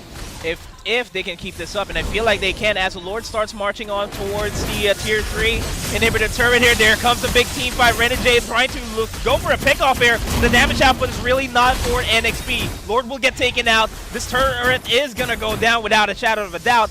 And NXP still looking for a big opportunity here. Pickoffs is where they thrive, and with Omega just bunching up together, they're not going to get to the pickoffs that they want. Yeah, I don't think so as well. I feel like late game H2O is something that NXP can't rely on. James though! James in the back lines gets Curtizi, but not enough of damage, but he decides to go for the Blood Orb. Still gets taken out though. Renegade out for the hunt, gets the kill onto Curtizi, gets a good trade. Here comes over the wall. Card. Still manages to survive. The Tempest of Blades makes him still alive. Makes him alive, man. Yaoi in the back lines as well as H2O looking to push everybody back, but the matter of fact is they need to watch the turret at the bottom lane. Hajizi looking for an opportunity to push this lane himself, and NXP will finally go back. Yep, the Yin Yang overturn also missed by Hayes there. And Hajizi, quick slate of the turret there. One poke, all you need for that HP, because it will regenerate a little bit. So it's great that they are able to hold that down at least, and they still get what they came for in the end. Yeah, and now NXP, they're down to one turret left. Super minions will start pushing in over the side lanes, and those are the lanes that you really don't want super minions pushing, because you'll be all over the place trying to defend this, and NXP needs to equalize the map as fast as they can. Where did everything go wrong here for NXP? I feel like NXP, they have that mid-game reliance on H2O that they can't do right now because he is on Claude. So right now, without H2O's initiatives, I feel like NXP is just starting to just feel this game out. Oh, this is not a good spot for Yaoi. Gets caught out by Heat, but Omega didn't decide to push through with that fight as a pause will be called here. How can NXP turn things around, man? I mean, unsurprising that we saw that the way that they're fighting. Again, a lot of times with NXP's wins on the previous week, it was H2O making the call that I want to go, I want to make something happen, and he does. You can do that with heroes like the Roger, you can do that with heroes like the Ling, not so much with the Claude. And we're already at the point where the late game is where Claude and Alice shines, but they're not really shining. Is it the composition here for NXP? Is Omega just the better composition at this point? So far, I think they have advantages on the side lane. Because, like we saw earlier, there was a lot of roams happening for the Vendetta, which didn't pan out. But when all that was happening, the side lanes were accruing a lot of gold. The Curtizi on the Wan Wan. Toshi on the Esmeralda. They didn't roam as much, but somehow they still had an advantage. And right now, those heroes that we're talking about, they're super fed. They're super hungry. They want to fight. And it only makes Omega a lot tougher in the mid-game. Yeah, and on paper, it should be NXP that has a good composition in this entire game. They but do, yeah. They're falling down. Not a lot of catches here for Omega. And this has been a trend that we saw during their match last week, where they had 4 mages in their entire composition. Not really enough catches for Omega. It's almost the same thing here for Omega. Like, they don't have good catches, but they're still winning the team fights. Yeah. And again, the team fights in the late game rely a lot on those catches, which they do not have. So they're going to have to be creative. They're going to have to be a little bit more creative here. Very creative. And do you think NXP needs to be creative in their pickoffs as well? I mean, who can do the pickoffs, really? It's just a soft crowd control with Yaoi on the Baksha. Other than that, it's also James' soft crowd control. I mean, he has a little bit of a stun. It's only like 0.5 seconds. Or 1.5 seconds. That it's not really that big if you're thinking about the big team fight. Yeah, it's barely there. And pickoffs is the main story here for NXP. I could confidently say that, as the Lord's being started out by Wan here. Curtizi, as usual, being just the guy that you have to rely on from the back end, and he's going to do the job for you. And that's the same thing happening here on the Lord area. The rest of NXP getting distracted very heavily by the other members of Omega. And remember when I said earlier on in the early game where Hajizi's importance in this game is to just split push? That is what's happening right now. Hajizi is looking for an opportunity to go for a split push in any available lane whatsoever, be it top or the bottom lane. And that's forcing NXP to always fight at a disadvantage. Yeah, and you don't want to do that if you are the guy with the Claude, like I said earlier. Just doesn't work out. Exort with the Ice Queen one might be able to do some more AoE damage, AoE soft crowd control, but fight's gonna break out here. Yaoi, he's baiting out, he's buying some info. And this is not a good fight for NXP. They can try to steal, but they will pay the price, as James quickly being bursted out, will be forced out. The Heart Guard will be forced out there. No Heart Guard, yeah. He's gonna get taken out, and that they should not have contested the Lord there, to be completely honest. They shouldn't have been in that presence in that area in the first place, because it's a 3v5. Yeah, James might have ended up with a bit of a bad call there. Being caught out by multiple members of Omega, burning the Heart Guard, basically giving away this Lord for free. And it's slowly becoming an Omega. It's not slowly becoming an Omega game. It's starting to be clear that this is an Omega game, as they're trying to target out Renegade, not able to secure the kill itself. Securing that kill on the Renegade might just turn things around here. Like Omega's cementing it. I think Renegade is one of the reasons why NXT is actually still holding on to the lanes. If he isn't playing this well, he probably would have had lanes pushed already, but so far, NXP just is on the downside. Yeah, and it's going to take 2 big team fights here for NXP to turn things around, as Yaoi gets in front of the damage here from the Omega Siege over at the mid lane.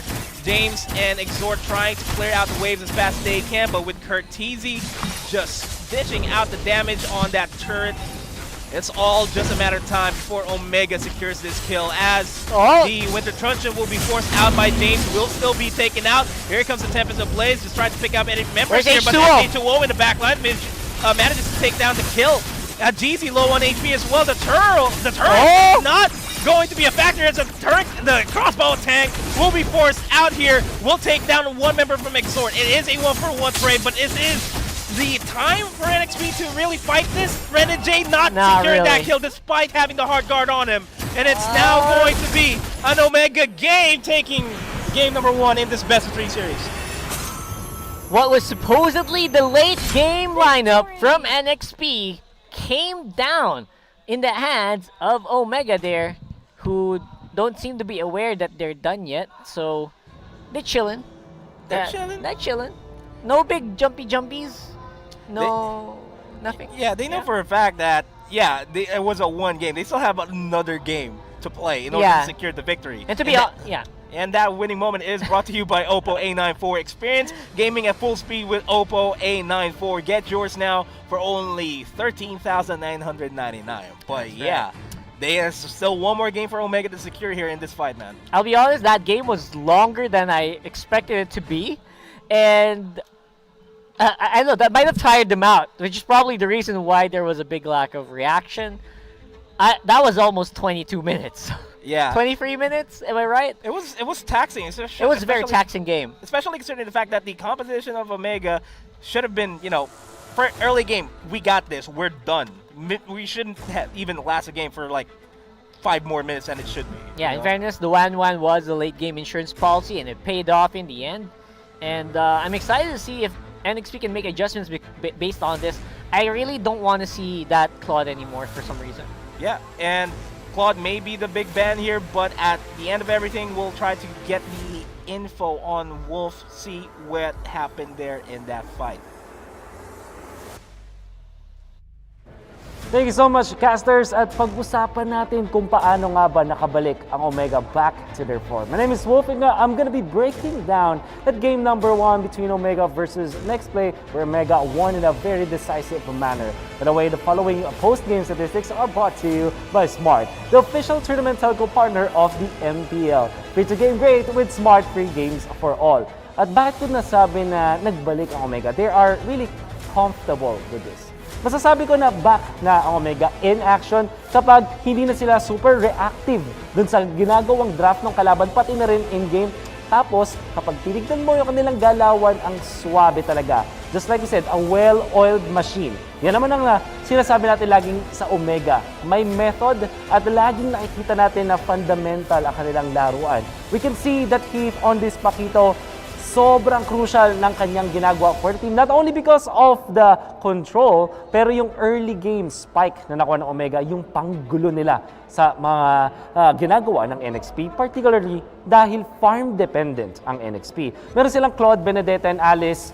So much late game potential from NXP, pero magagawa lang nila yun kapag nakapag-farm sila. Unfortunately, that wasn't available dahil tinulungan ni Heath at ng Kagura ni Hayes na mahirapan ang NXP sa simulang laban. Following post-game statistics are brought to you by Smart, the official tournament telco partner of the MPL. Free to game great with Smart free games for all. At nakikita natin na sa laban na yon, we'll see how effective the 1-1 and the Ling is. Kaya ko din gustong sabihin na fundamental uli ang approach ng Omega dahil sa highlights, mapapansin natin na hirap ang NXP when it comes to the overall or the grand scheme of things, kumbaga. Kasi nga naman, ano yung way nila para huliin yung Ling bigla? Ang ganda ng pagkaka-pick dito sa Ling because hindi siya ganun ka-problemado sa laban na to. And then of course, you have this 1-1 naman na sinasagot yung back siya. Sa lane ay pwedeng makalamang sa 1-1 kung iisipin. At kung late game ang usapan, kuha ka lang ng Wind of Nature, okay ka na versus the Claude. There will be, in the highlights, a part where makikita natin kung gaano ka-impactful si Mr. Fundamental Heath. Pero most of this time kasi ang talagang highlights ay makikita natin mula kay Hajizi at kay Kurt TZ. We will see the strength of this Ling kasi ang kailangan niyang hintayin ay mag-ulti yung mga members ng NXP or i-burn yung kanilang mga skills tapos pwede na siyang lumaban. So much damage potential. And James, on this Alice, ang ganda lang kanyang performance. However, kulang pa rin. Kasi kailangan talagang mag-farm ng isang Alice. And if you're looking at the damage output of Omega, sabihin na natin may damage over time sila dahil 1-1 to. Medyo mabagal mag-deal ng damage. But overall, with Kagura, tapos meron ka pang Ling, kung iisipin, burst pa rin yan. Physical and magical combination. And ito na yung pinakamalapit na play. As you can see, look into Heath. Yung kanyang timing ng knock-up with the ultimate, ita-time niya ng sobrang sakto. Pagdating ni H2O, malapit na siya bumalik sana sa BMI niya or at least yung nag-blazing duet siya, obviously with the knock-up, cancelled yun. So the sustain the damage will not be there. Perfect timing para ma-burst siya ni Curtizi pati na rin ni Hajizi. Afterwards, talagang methodical na ang approach ng Omega. Back to business. Back to their official day's work, di ba? Ganyan talaga yung Omega. When they're comfortable with their lineup, they know how it works.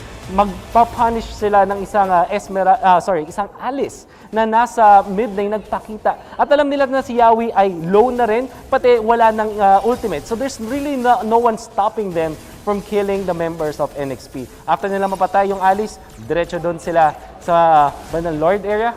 At makikita natin na napakaganda na ng control ng side ng Omega doon sa mapa. Again, to sum it all up, all understanding coming out from Omega, comfortable sa kanila, sila sa kanilang balat dahil ito yung mga gusto nilang picks. This game highlights are brought to you by Smart, the official tournament telco partner of the MPL. Free to game great with Smart free games for all. By the way, makikita natin ng MVP ng ating laban. So many crucial MVP performances, but overall mukhang ang talagang silent MVP natin is Toshi with a 3-1-3 performance on this Esmeralda. The MVP of the game was brought to you by Smart, the official tournament telco partner of the MPL. Break through your own limits, rise above, and be free to game great with free games for all. Dahil nakikita natin yung damage output ni Toshi with 81,000 and yung kanyang objective damage ay 3,000 lang, obviously because this is Esmeralda, pero yung kanyang kill participation 43%. I believe na kung titingnan natin ang mga kanyang ambag doon sa laban na yon, it's more about just making it so na dadating sa late game na nakakapag-farm ang ating lane as well as the 1-1. And very crucial ang early game na pang-pressure ni Toshi. Kaya nga naman nakapag-farm at Omega doon sa kanilang side laners. Better than what NXP did. That was just game number 1. Excited to see more of game number 2. Ibalik na natin sa ating mga casters. Now the fight is all about the draft here this time around in game number 2 in this best of 3 series. I'm Nomad, alongside with me is Rock Art, and yeah, it makes sense. Ling could not be catched. 1-1 could not be caught by NXP, and I think that is where the big adjustment is going to be here. What about you? I mean, we were talking about that since the draft. Like, the catch was just missing for both teams, to be honest. Yeah. But again, I think Wolf highlighted Link's a little bit more slipperier than we imagine, you know? Yeah. And Toshi, surprising MVP, you know, with the bang bangs and everything. I don't know. I feel like that might have been Curtizi's show in the end. Could have been. Yeah, he was doing a good job on just just soloing out the entire lane earlier on, especially the fact that 1-1 was just doing a good job securing the tier 2 turret in the early game. NXP really did not have anything, but who will make smart choices in the draft? Catch it next, brought to you by Smart, the official tournament telco partner of the MPL. Free to game great with Smart, free games for all. Draft is here. Still the same story here. It's a Jawhead, it's a Selena being banned out. banning. Yep, and again, he's not really the guy who's stepping up, which is surprising. He's probably one of those veteran players in that team. is banning. Very scary smile there from... Why not? They sound like they have a plan here. And I think they might have spotted a few weaknesses that we did not really catch in that game. Might have. And with the performance of game number 1, they're finally banning out the Wan here for Nexplay. Yeah. And that is definitely something that you kind of have to do. Based on that, I mean, I said it. That was a Curtizi game. And NXP was very aware. Now, in this game, I'm kind of expecting something to be a bit more comfortable for Heath. Honestly, the Pakito did not feel like it did much for some reason. It was negligible. It was very negligible. The Rising Star, obviously, the other players of the team, so I'm hoping we can put Heath in a bit more of a comfortable hero so that Omega Esports can shine. If Nexplay gives him a comfortable hero to play, give him a... I don't know, Mathilda's already... Jawhead, man. Jawhead, surprisingly, has not been banned out. So I'm expecting...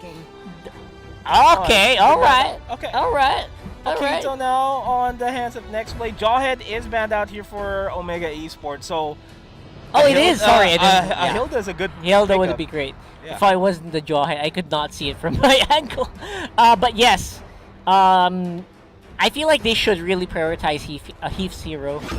And they will still go back to Toshi's, which is something that worked out in game 1. You know what? Why not? There you go. That's a good Thank you pickup. so much.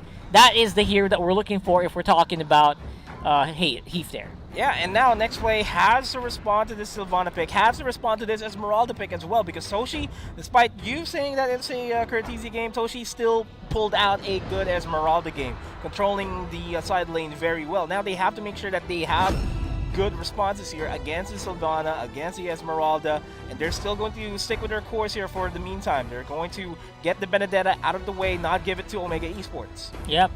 Nexplay has the Paquito already. They've got some pretty good spell vamp heroes with the Benedetta. And Nexplay, I know they have a lot of players that play Paquito. We've had a few in the qualifiers. Those are from Nexplay boot camps as well. And I think we're gonna see H2O finally on the Ling again. This is something that looks a lot more at home here. Yeah, this looks like a Nexplay. This is looking like a Nexplay draft. Finally, yeah. All things considered. Give H2O his comfort hero, he'll be able to go ham on whatever team. Now Omega Esports has to get a catch. Yes, the Sylvana's already there, but I don't think it's enough just yet. No Jawheads.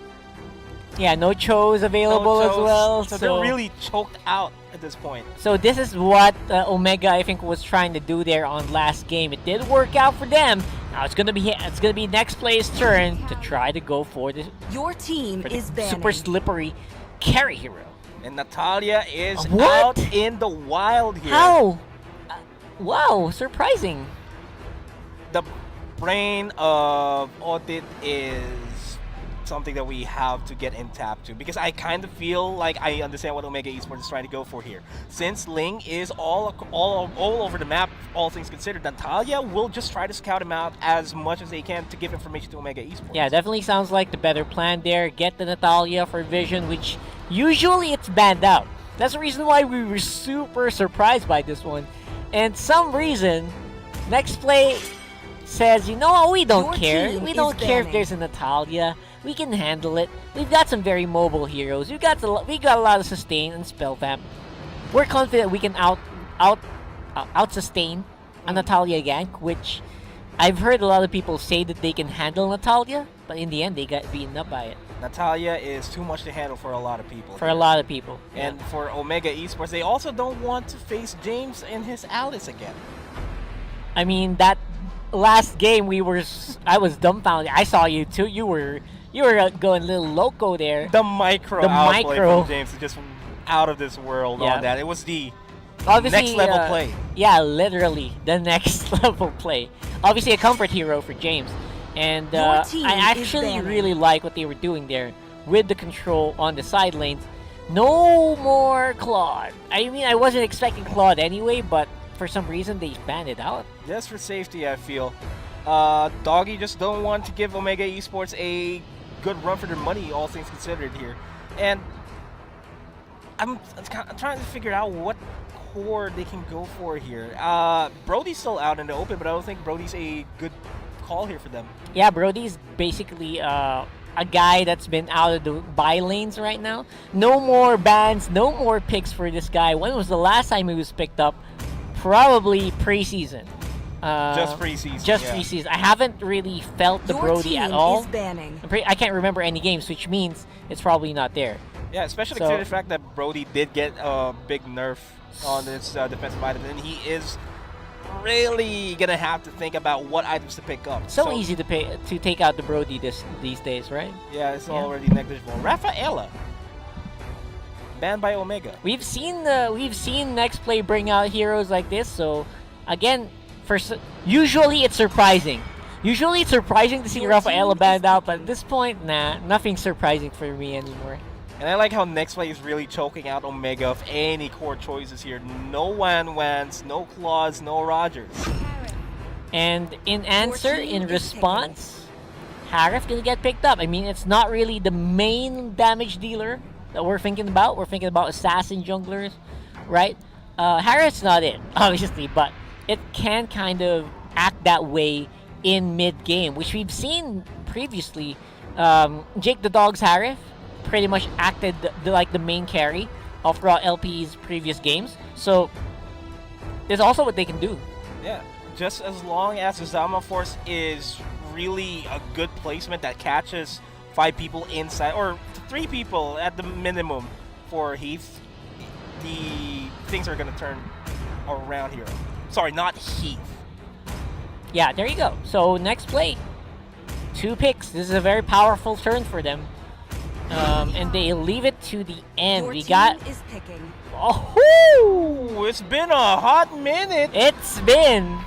What? A Kagura and an Akai. No, that's the... Not a Kagura, it's... There you go. Kadita. Kadita, there you go. They both You start got with it K. right with a Ka. Yeah, but... It's been a hot minute. It's been a hot minute. It's been a hot minute that we've seen Akai, but I kind of really see where he's coming from. It's one of the heroes that can straight out stop a Sylvana, straight out stop the Esmeralda from activating Frost Moon shields. Also, it can deal with the Harith. So one hero by NXP actually dealt with free instances on the side of Omega. I like it. Smart banning, smart pickings here from NXP, and looking at how the game one went. At the end of the day, even if you have the good draft, it's all about execution here, though. Yeah, you gotta get that game. You gotta make sure the game is on your side. You gotta make sure that you're making the right decisions. And again, smart choices in the draft doesn't necessarily mean you're gonna make smart choices on the game. We saw that last game.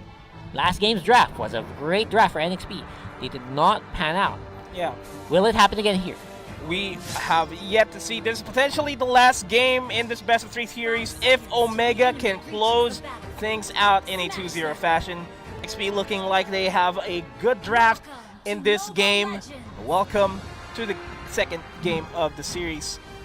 Now, looking at the composition here, you mentioned it earlier on that it is a good pickup for NXP that instantly counters a lot of the heroes here for Omega. But how do you think is Omega going to have to play around this? You know what they can do? They can go at it at the same time. You can't Hurricane Dance free people at the same time. Unless you're like a god tier player. So, I don't know. If they kind of time their ultimates properly, Omega can actually still bypass this Akai. But again, it is very situational. You gotta do it at the same time. Otherwise, if you go in one by one against an Akai with a Hurricane Dance, it actually is a difficult time to initiate, to fight. Yeah, and more often than not, we're gonna have to expect NXP to start the fight rather than Omega. We're not gonna be expecting Omega to start the fights themselves. As I say that, they did start a little bit of a fight in the mid lane, trying to take down Exort out of the game for a while, Yeah, but good, it's not gonna happen. Good timing with the Breath of the Ocean there, and the Phasalophobia kind of surviving, nice adding some survivability over to Exort. And so far, they're just buying a lot of time for H2O to farm, man. And he might not have any time to farm himself, as he gets the first blood being dealt to him by NXP. Yep, great first blood there for NXP. Actually, is going to help out H2O a lot, especially since he's the one who got the kill. We're gonna expect a lot of tempo here from NXP, man. Tempo. NXP needs to snowball this early game. As I say that, they're trying to keep the snowball going here. They will try to take down Toshi out of the fight. Yaoi, on the other hand, being zoned out, as well as over in the mid lane, Exort being singled out as well. Yeah, Toshi behind enemy lines there, but able to get out of there alive anyway with the help of Falling Star Moon. You're gonna see a big turtle fight here, and I don't think NXP's in any position to contest, but they will try. And they will try indeed. The turtle is low, will be secured by Omega. James low on HP will pay the price for attempting to go for that steal. And Omega wants to extend this team fight to secure a double kill onto Exort. Yaoi and H2O will just play it as safe as possible. Meanwhile, Renegade looking for a kill onto Curtizi. He wants it. He really wants it. He wants it. The Chrono Dash synchrovisions are there. Renegade will be forced to back out. Mind games are real there with the help of the mounted shocker though. Oh, you gotta be careful, Renegade. For the meantime, we'll be forced to back off, but not before Heath can find him. Will he's he low. find the mark? Yaoi's over here. Renegade manages to dash out, and he's safe. Yeah, able to get out with the sword intent at least, so they're able to at least save themselves some damage. Again, Kadita, it's also been quite a while since we've seen this hero, so I don't know, NXT might just be trying to get the hang of it for the meantime. I don't know. And finally, the duel. Well, not really the duel, because H2O and Yaoi were there to secure the kill. Yep, yep. Despite the 2-2 though, if you're gonna notice, 1.1k ahead, that's Omega. And I don't know where that came from. It's probably because of Toshi. At the same time, What was that? Someone tried to go for a catch there. Hayes not really finding the mark. And NXP, they're trying to do an Omega here by trying to control the lanes the map as fast as they can, trying to chip out the HPs there as James spots out Toshi. And Toshi will go down, ultimately already being popped there by James, but still not really securing a kill themselves. Meanwhile, top lane, Renegade and Exort not in a good spot, will get caught out. Hajizi forced out to back off. Here comes the Zama Force. Being committed, and Renegade takes down Hajizi over into the back lines. Exort takes down, he's over to the side. Curtizi trades it out for Renegade. Rough waves, man. That did a lot of damage. If you noticed, 1 minute they were full, the next they were out. And Hayes, they're not done. They're not done indeed. Yaoi is next in line. Exort is low. If Omega wants it, they could take down Exort right here, right now. But James is there to back him up. Yeah, again, no mana for Hayes. They know this, and the Bakito is doing a pretty good amount of damage there. James feeling more at home here with Bakito than other heroes I've seen him so far with. And this is the comfortable NXP lineup that we would expect them to play. And right now, Omega is just doing a good job trying to delay NXP from even snowballing in this entire game. We have yet to see who's going to get the control on the Tier 1 inhibitor turrets so that they can establish map control here. But speaking of control, I mean, the turtle is going to be controlled by NXP. Yep, NXP definitely looking a lot better here in terms of objectives, but the gold still definitely heavily in favor of Omega if they keep it up. Oh, there you go. That's what I was talking about. They turned it off just like that. But the turret does go down. It's a turtle, a hero over a turret. I don't think that's a... I don't think so too. Here we go again with Omega. There's going to be little that NXP can do to stop the push on the mid lane. Yeah, Renegade almost dying to Curtizi, and he will be taken out finally. Oh my god, what's happening? Go down. Omega once again establishing control in the map. NXP is falling one by one around the map. It's like a synchronized swim. I don't know, but I feel like Omega definitely a lot more in tune with each other right now. The sync, I can feel it. Yeah, and they're trying their best to not give Omega any more advantages here, but they're gonna have to fall back here because this is a lot of members from Omega trying to secure this purple buff for themselves and try to delay NXP from even snowballing further, or trying to catch up for that matter. That was defensive Tempest of Blades, defensive everything, while the rest of the squad of Omega getting gold around the map. As you can see, that turret gonna go down as well, gets the lead up to 2,000. Just when you thought NXP had it. Oh, Renegade will be fighting Curtizi under the guise of the Zaman Force. Not really a good one, but there you go. Dance onto Curtizi. That is a big opening. Not the biggest of opening, but it is an opening enough for NXP to dive in. Exactly what we were talking about, by the way. When you got that Kai, you cannot overextend if you are the Harif. You cannot overextend if you are the Esmeralda, and they are living up to the usage of the hero. And remember how Mara said it best, where the storyline here is keeping up versus staying ahead. Yeah. It's the other way around here because NXP needs to start keeping up here, and they're showing how to keep up in this fight. Yep, gold is almost at even, and Turtle gonna be threatened here by NXP. Breath of the Ocean not gonna be hitting it. And they want to go it! Exort low on HP, forced to rough waves out of there. That was defensive rough waves. Defensive rough waves indeed, and he is backing off, but James might not have enough time to back off because he's going to get taken out by Toshi once again. Not the best outcome from NXP there. Two down. Fight. I mean, was that worth the scuffle around the turtle? I don't think so. Not the best, and they might be a third one down as H2O is low on HP, but Yaoi doing his best as this guy used a Hurricane Dance to just keep his core alive. Like I said, Curtizi, he knows how to do the job, and finally, when they were in a good position, they could read out what Yaoi was doing on the Akai, and they got what they wanted there. And H2O trying to contest this buff himself will be secured himself. Toshi not able to seal the buff. This turtle will be secured though by Omega, so that's all the major objectives out in the early game. Lord will be the next one in line, and I feel like whoever takes this Lord will transition well into the next phase the mid game. Man, I really like that NXP is able to keep up most of the time, but at the same time, I'm surprised that Omega can sustain a lead against NXP right now. Oh no, Renegade will get stunned by Heath, but here comes H2O. This is a two-man press over the top lane just to try to take down Heath. And that was a good fight, all things considered, but their HPs were incredibly low. They lost a lot more HP than they wanted to. And Omega is already in position to just go for a retaliation fight if ever it breaks out. Again, Hajizi just has to kind of keep it together. As long as he's not getting picked up, Omega's actually doing pretty good. Again, with the Mount Shocker as well, great info coming over to Omega. It's becoming more unlikely that he gets picked off, and they can do some push here, and exactly what they're doing. And Yaoi is positioning himself over to the backside of things. Does have the Hurricane Dance available. Will get nice catch on to Hajizi. That's a one. That's what you gotta do. NXP. And Hayes forced to back off here. Omega now has to just reset, wait for Haji to come out. Wasn't that exactly what I was saying? But look at this though. James in a fight against Curtizi. Exort finishes him off, and Heath and Toshi in the back lines forced to run away.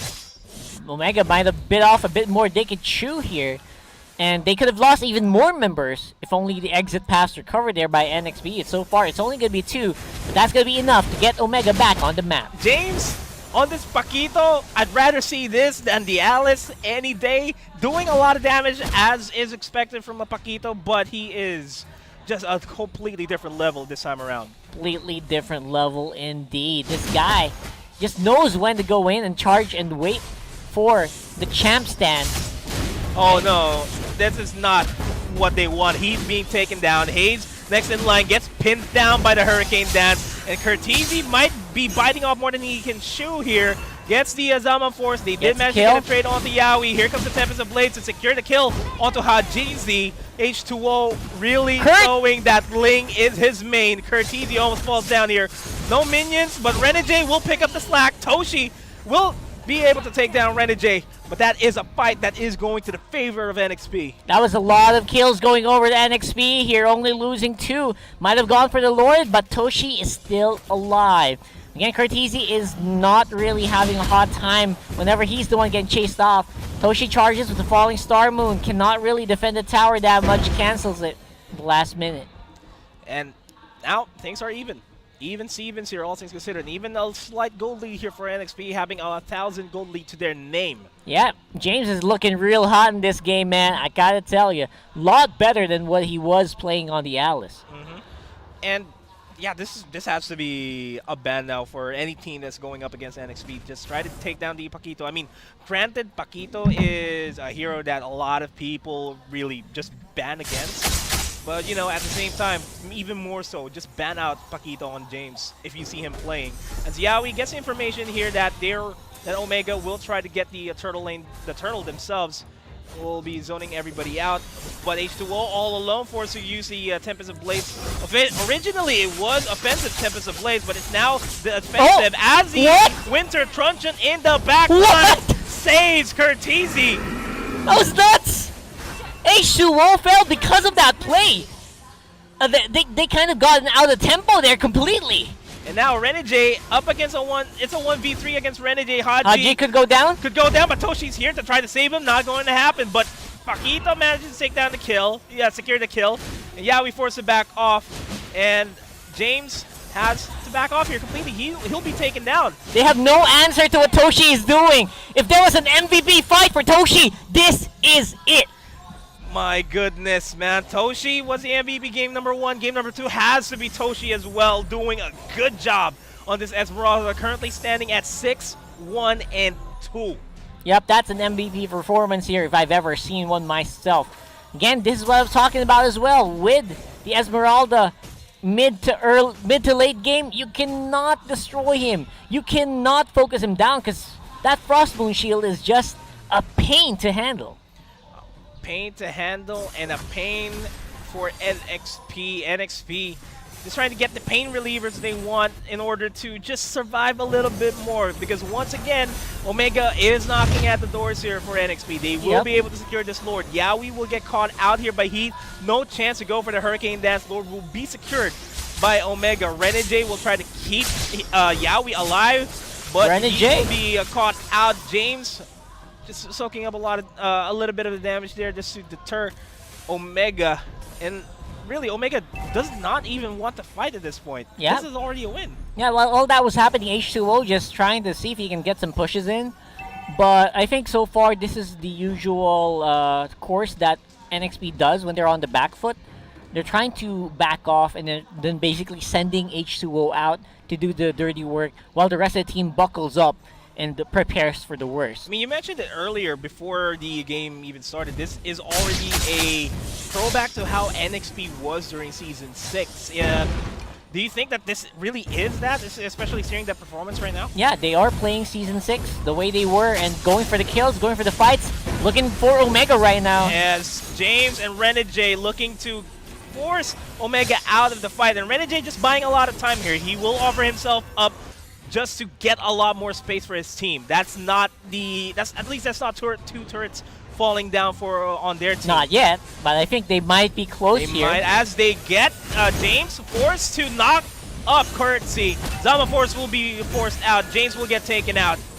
And really, it's just a matter of time before Omega secures this game, but H2O has other plans here as he takes out Curtizi. The Tempest of Lane's no longer an option for him to escape. He's already down to half HP. Here comes the Breath of the Ocean being forced out. Yaoi catches Hayes with the Hurricane dance, but it's now a 2-0 victory from Omega. Nexplay. Omega! Bro, what's happening to Omega right now? They are on fire! It's like they switched off. They switched on their switches now. Flip the switch. This is an absolute flip of what we've usually seen with Omega.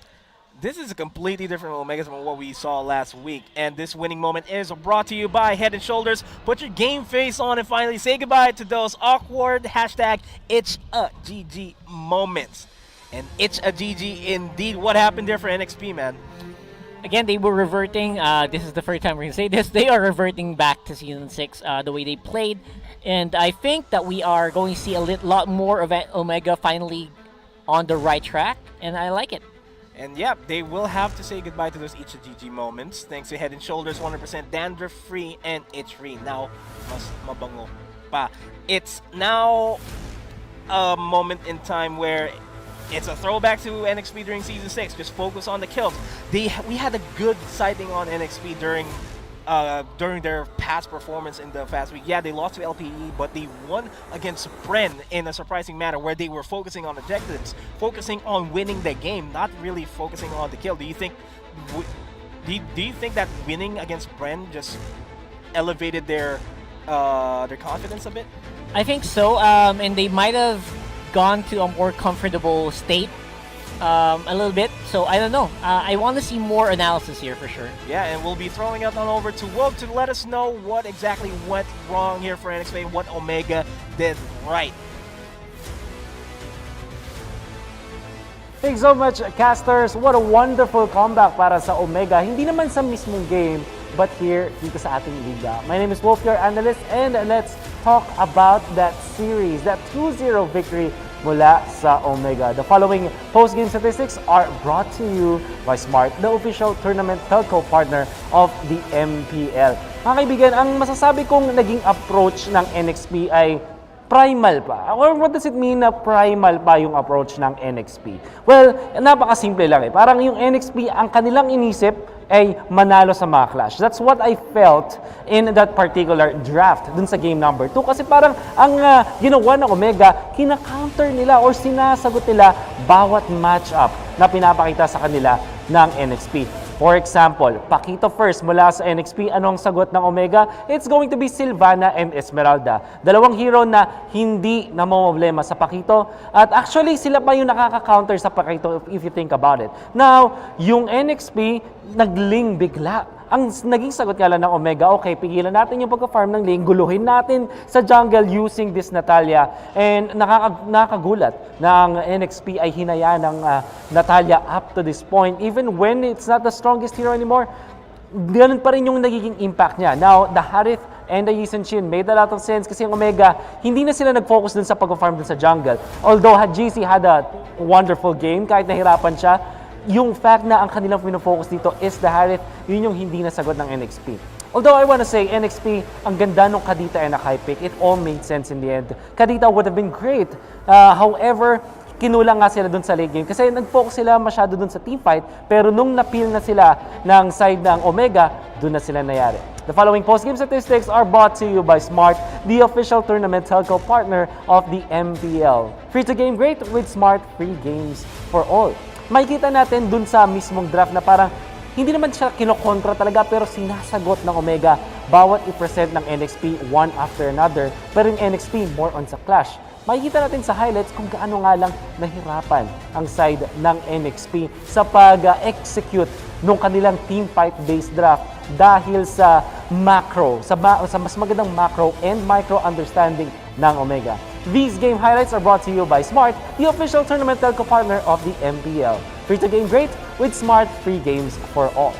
Makikita natin na kung usapang objectives ay lalamang ang Omega dahil sineset up muna nila yung sarili nila sa mas magandang chance na makakuha ng turtles and turrets. Makikita natin yung punishment ng Omega din ay mas maganda. I wanna say though, makikita natin yung NXP eventually na mas lumamang sa mga team fights, lalo na pag na-combo nila yung Akai, yung Kadita, yung pagpitas din nila, maganda rin kasi biglang mamumulis na lang or mag-clean up ko na lang si Ling eventually. But when it comes to matchups like this one, parang doon nalulugi yung NXP. One after another. Kunwari yung Benedetta versus the Harith, Harith will win it in the lane, tapos biglang mananalo eventually pag napina. Pero pag na-chain stun naman at na-punish ng NXP, doon sila mas malakas. However, ang gagawin ng Omega, hintayin lang nilang magkamali yung NXP just like in the previous game. Kasi kung isipin, merong mga matchup victories ang Omega. When it comes to just like yung Yi Sun Shin, kapag naiipit siya, obviously, doon sila malulugi. Pero kung magkakahiwala yung mga members ng NXP, pwede pang manaling Omega sa mga team fights. What I want to say, team fights like what we're seeing right now, it will favor NXP no matter what dahil napaka-simple lang ng rule. Kaya nga primal yung sabi ko sa draft ng NXP. More stuns, more CC, more chances of winning the game. At yun yung basically idea dito ng NXP. At kung iisipin natin ng maigi, make sense naman yun. However, kapag hindi mo na-chain yung mga stunts mo, like in this one, kung saan napitas na si Ling, tapos si Yawi had a 1,000-pounder away, tapos naipit si Kadita dun sa gitna ng laban, dun talaga malaki ang pagkalugi ng NXP. Pag hindi nila nagagamit yung chain stunts or AoE damage nila ng sabay-sabay, or basically, napaka-simpleng terms, pag hindi sila tumim-fight laban sa Omega, dun sila nalugi. Kasi kung matchup lang ang usapan, lalamang talaga ang Omega dyan. Another MVP performance, a silent assassin ang tawag ng mga casters natin dito kay Toshi. Silent MVP ang tawag ko rin sa kanya with a 6-1-4 performance. The MVP of the game was brought to you by Smart, the official tournament telco partner of the MPL. Break through your own limits, rise above, and be free to game great with free games for all. 42,000 damage dealt again mula kay Toshi, but more than anything else, siya na naman yung space creator for it. Ang talagang MVP na performance na masasabi ko nga lang mula kay Toshi, kaya siguro siya yung napili dito, ay yung fact na hindi siya namamatay. Hindi ganun kadali ang Esmeralda sa laban na to. In fact, this is a second pick Esmeralda, which means na may chance ang NXP na makontra siya. And medyo sinasagot nila yan. Pero si Toshi played safe, played smartly, at katulad nga na sinasabi natin sa Omega, fundamental ang kanilang approach. That has been my take on this particular series. Ang analysis ko sa game number 2, ibabalik na natin sa ating mga casters. Wonderful analysis and the second MVP of the game here for Toshi.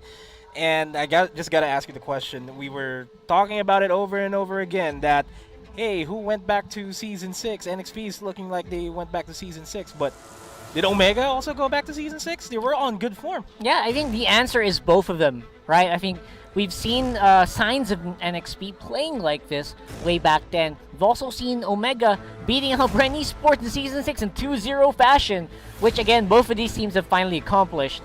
But now they do have to face off against each other. Will a new rivalry actually be born here? You gotta ask, man. You gotta ask. We gotta ask, and we gotta ask the right questions here. Is this already a mark? Like we're just at the start of the week 2. We still have 6 weeks left. Do you think that this is already a trend for the entirety of the MPL? Well, to be fair, that's not yet. We haven't had a big sample size yet for us to really make a big call. So I'm reserving it for later.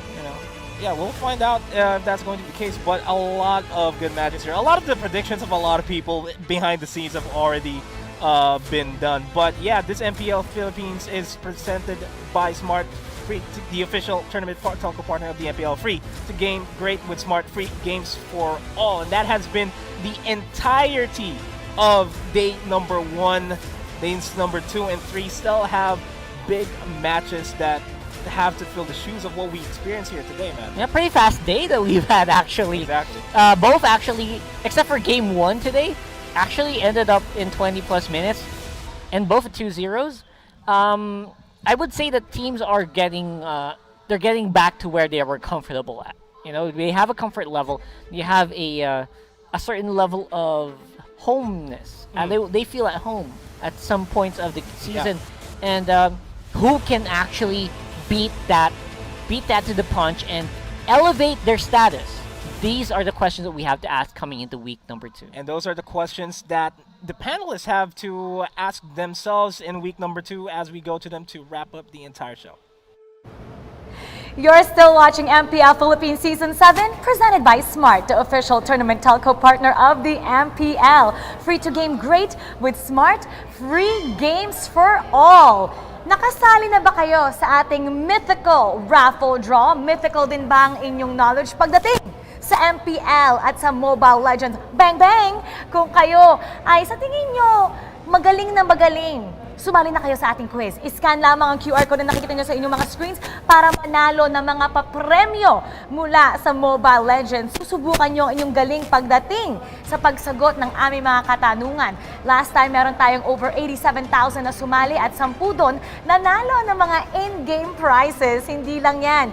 Meron din tayong lucky number draw para sa mga masuswerte.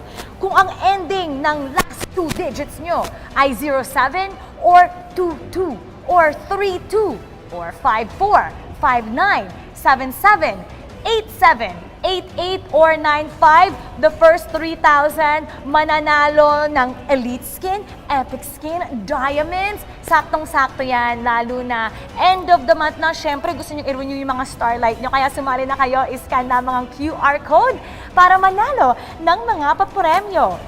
Ito, ang labanan ngayon, sobrang mainit. Nanalo ang Blacklist at ang Omega na 2-0 nila ang kanilang mga kalaban.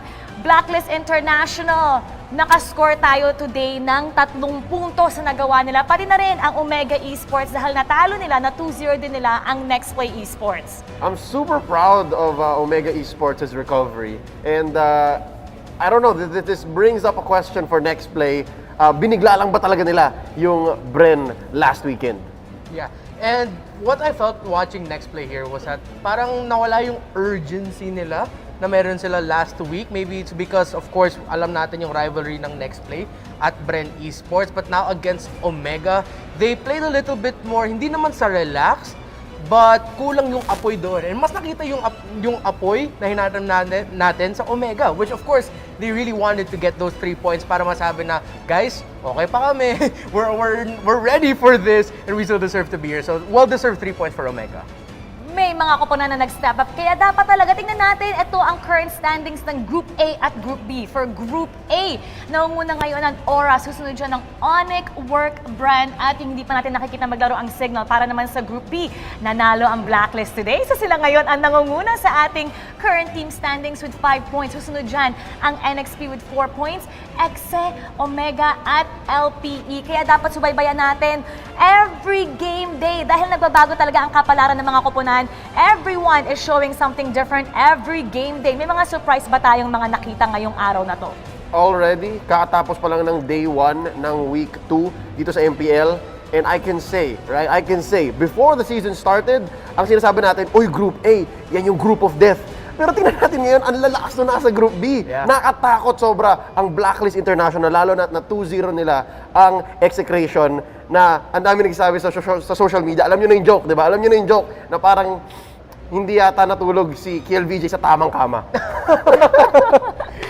Yeah, other than that, it's another surprising weekend para sa MPL. Kung week 1 natin full of surprises, this week rin full of surprises. Well, of course, for this first day, so excited pa ako mas makita to be surprised pa sa day 2 and day 3 natin for this week. Maraming the moves ang naganap ngayong Biyernes, kaya silipin na natin ang ating top 5 plays of the day. This first moment here is a moment wherein nakita natin na parang, uy, ang ganda ng ginagawa ng Omega pero mas maganda pa rin yung highlight plays ng NXP. Yeah, and now for this play here, I believe this was a turnaround for NXP na Omega medyo nag-overstretch sila, so then they were able to make the most out of that. But then no, Curtizi showing up, able to turn it around as well. To be fair, NXP makes great highlights. This one is from our first series wherein Kelra came in very, very well, but I guess it just wasn't enough. Parang nanalo pa rin dito ang Blacklist despite this triple kill on that Alice. Yeah, and now for the second play, and you're seeing here the aggression, the feeling. And James barely able to get away, the stun, and of course, flowing blood out, highlight, well deserved. And last but not least, this is from the first series. Ang lalim dito ni Edward. Dito niya yata nakuha yung MVP niya nung game na ito para dun sa series. Kahit gustong habulin dito ng Exe, kulang pa rin. Bukas, Sabado, ito ang ating masasaksihan. Aura! Kalaban nila ang ating defending champs na wala pang panalo, Bren Esports. Susunod dyan sa 6 p.m. Blacklist International may 2 panalo na. Kakalabanin nila ang LPE na may 1 panalo. So tomorrow will be interesting, kaya dapat tumutok lang kayo 4:00 ang umpisa ng ating labanan. How interesting is tomorrow's matchup? Super exciting. The second series especially, Blacklist and LPE parehong undefeated. And meanwhile, for Bren Esports, this is a must-win para sa kanila if they want to find any glimpse or any hold of momentum for this season. Pero mahirap. It's Aura, the flexibility is there. They've been practicing and they've been competing far longer. Tanong ko for Bren Esports, were you guys able to practice enough this season? Kasi Aura ang kalaban nyo, and Aura are a scary team. Top of the group, sa Group A. Ang sa akin is, si Omega, nakabawi na eh. Di ba? Pinaghiganti nila yung Bessie nila. Ngayon yung Bessie, si Bren, may bawi na ba? So dito nagtatapos ang ating coverage for today. Tapos na ang rambulan sa ating 4th day ng coverage. Pero bukas, 5th day, samahan niyo ulit kami 4:00. Pero syempre, may mga usapan din tayo 3:30 para sa ating pre-show. Maraming salamat po sa inyong lahat. On behalf of Leo, Reptar, ang ating mga anchors and analysts, at syempre, ang mga dedicated production team. Maraming salamat po sa inyong lahat sa pagtutok sa ika-4 ng araw ng ating MPL Philippines Season 7. MPL Philippines Season 7 is presented by Smart, the official tournament telco partner of the MPL. Free to game great with Smart, free games for all. Ingat po kayong lahat. Once again, ako po si Mara Aquino. Keep it good vibes. Kita-kits bukas. Welcome to the Giga Life. Your passions, your stories, your life. Simplified with just one app. This is the future. The Giga Life in just one pack. Experience more Giga moments when you make the smart choice. With the Philippines' fastest mobile data network. How do I know it's T1? Simple, smart ako.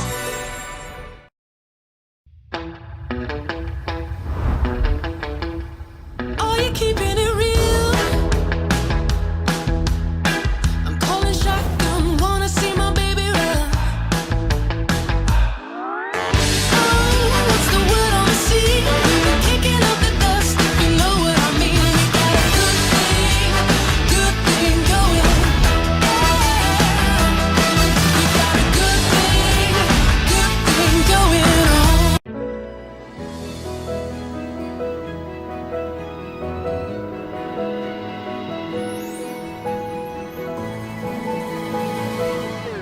Moment na sana, pero hassle ang kate. Yung kati na yan, dahil sa dandruff yan. You need Head and Shoulders. Unlike beauty shampoos, tanggal ang dandruff that causes kate. No more hassle sa moment. Goodbye na sa kate dahil 100% dandruff-free ka. Sikreto ng mga gwapong Master Gamer? Para fresh all day, bring your clay game with Master. New Master All-in-One Clay Wash. Fights germs, controls oil up to 12 hours, and helps prevent pimples. New Master All-in-One Clay Wash. Sekreto ng mga gwapo.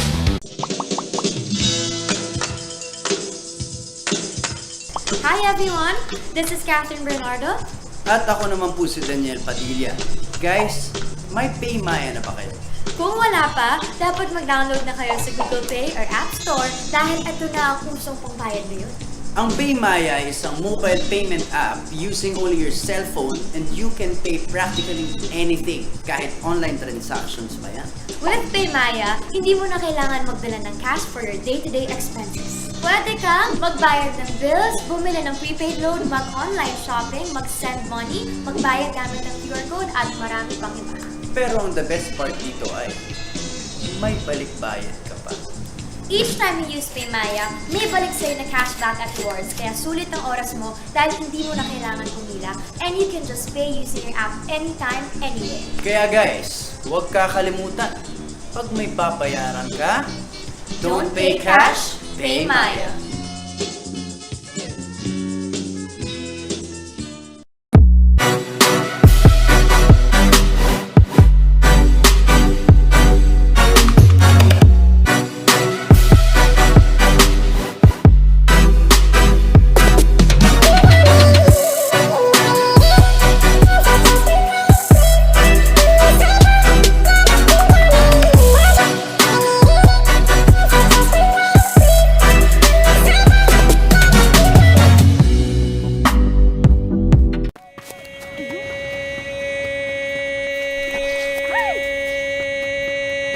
Express your online business.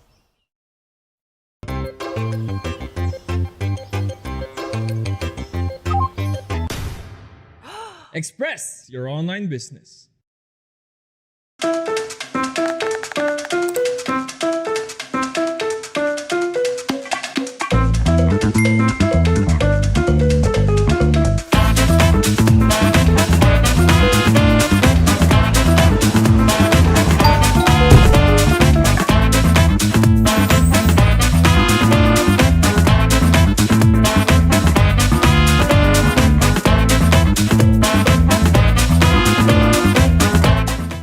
When you look inside a JanSport backpack, you see a story that started in 1967. And since then, our mission has expanded to helping protect our environment for future generations to enjoy. It's a work in progress, but just this season we've used the equivalent of 13 million bottles worth of recycled polyester in our most popular backpacks. When you look inside a JanSport pack, you see our commitment to this brilliant blue planet we call home. And we're just getting started. Ready, go! Demons shall bathe in their blood. Healing prayers for you. I am the moonlight that breaks through the darkness.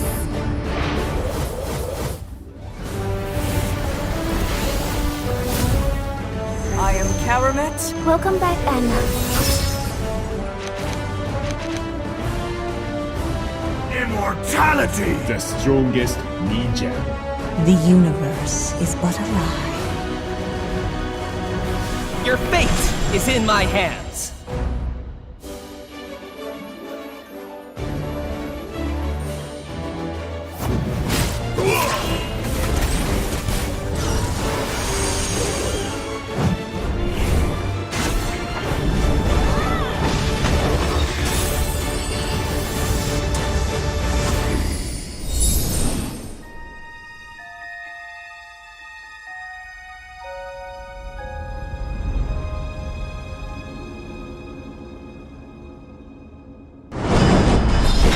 New adventure, new legend. What do you do when what you desire is beyond reach? You use power that breaks barriers. The Giga Life. Now in 5G. Do you believe this is possible? I do. How do you know? Simple, Smart Acro. Inevitable. Hey guys, I'm here with Kate and Bea. Bad timing ang kate. Baka dandruff yan? Use Head and Shoulders every day. Unlike beauty shampoos, tanggal ang dandruff that causes kate. Para di pa balik-balik, kati gone for good na. Dahil 100% dandruff-free ka. Hi guys, I'm here with Kate. Para araw-araw, close na close. Max pinabango pa. Welcome to the Giga Life. Your passions, your stories,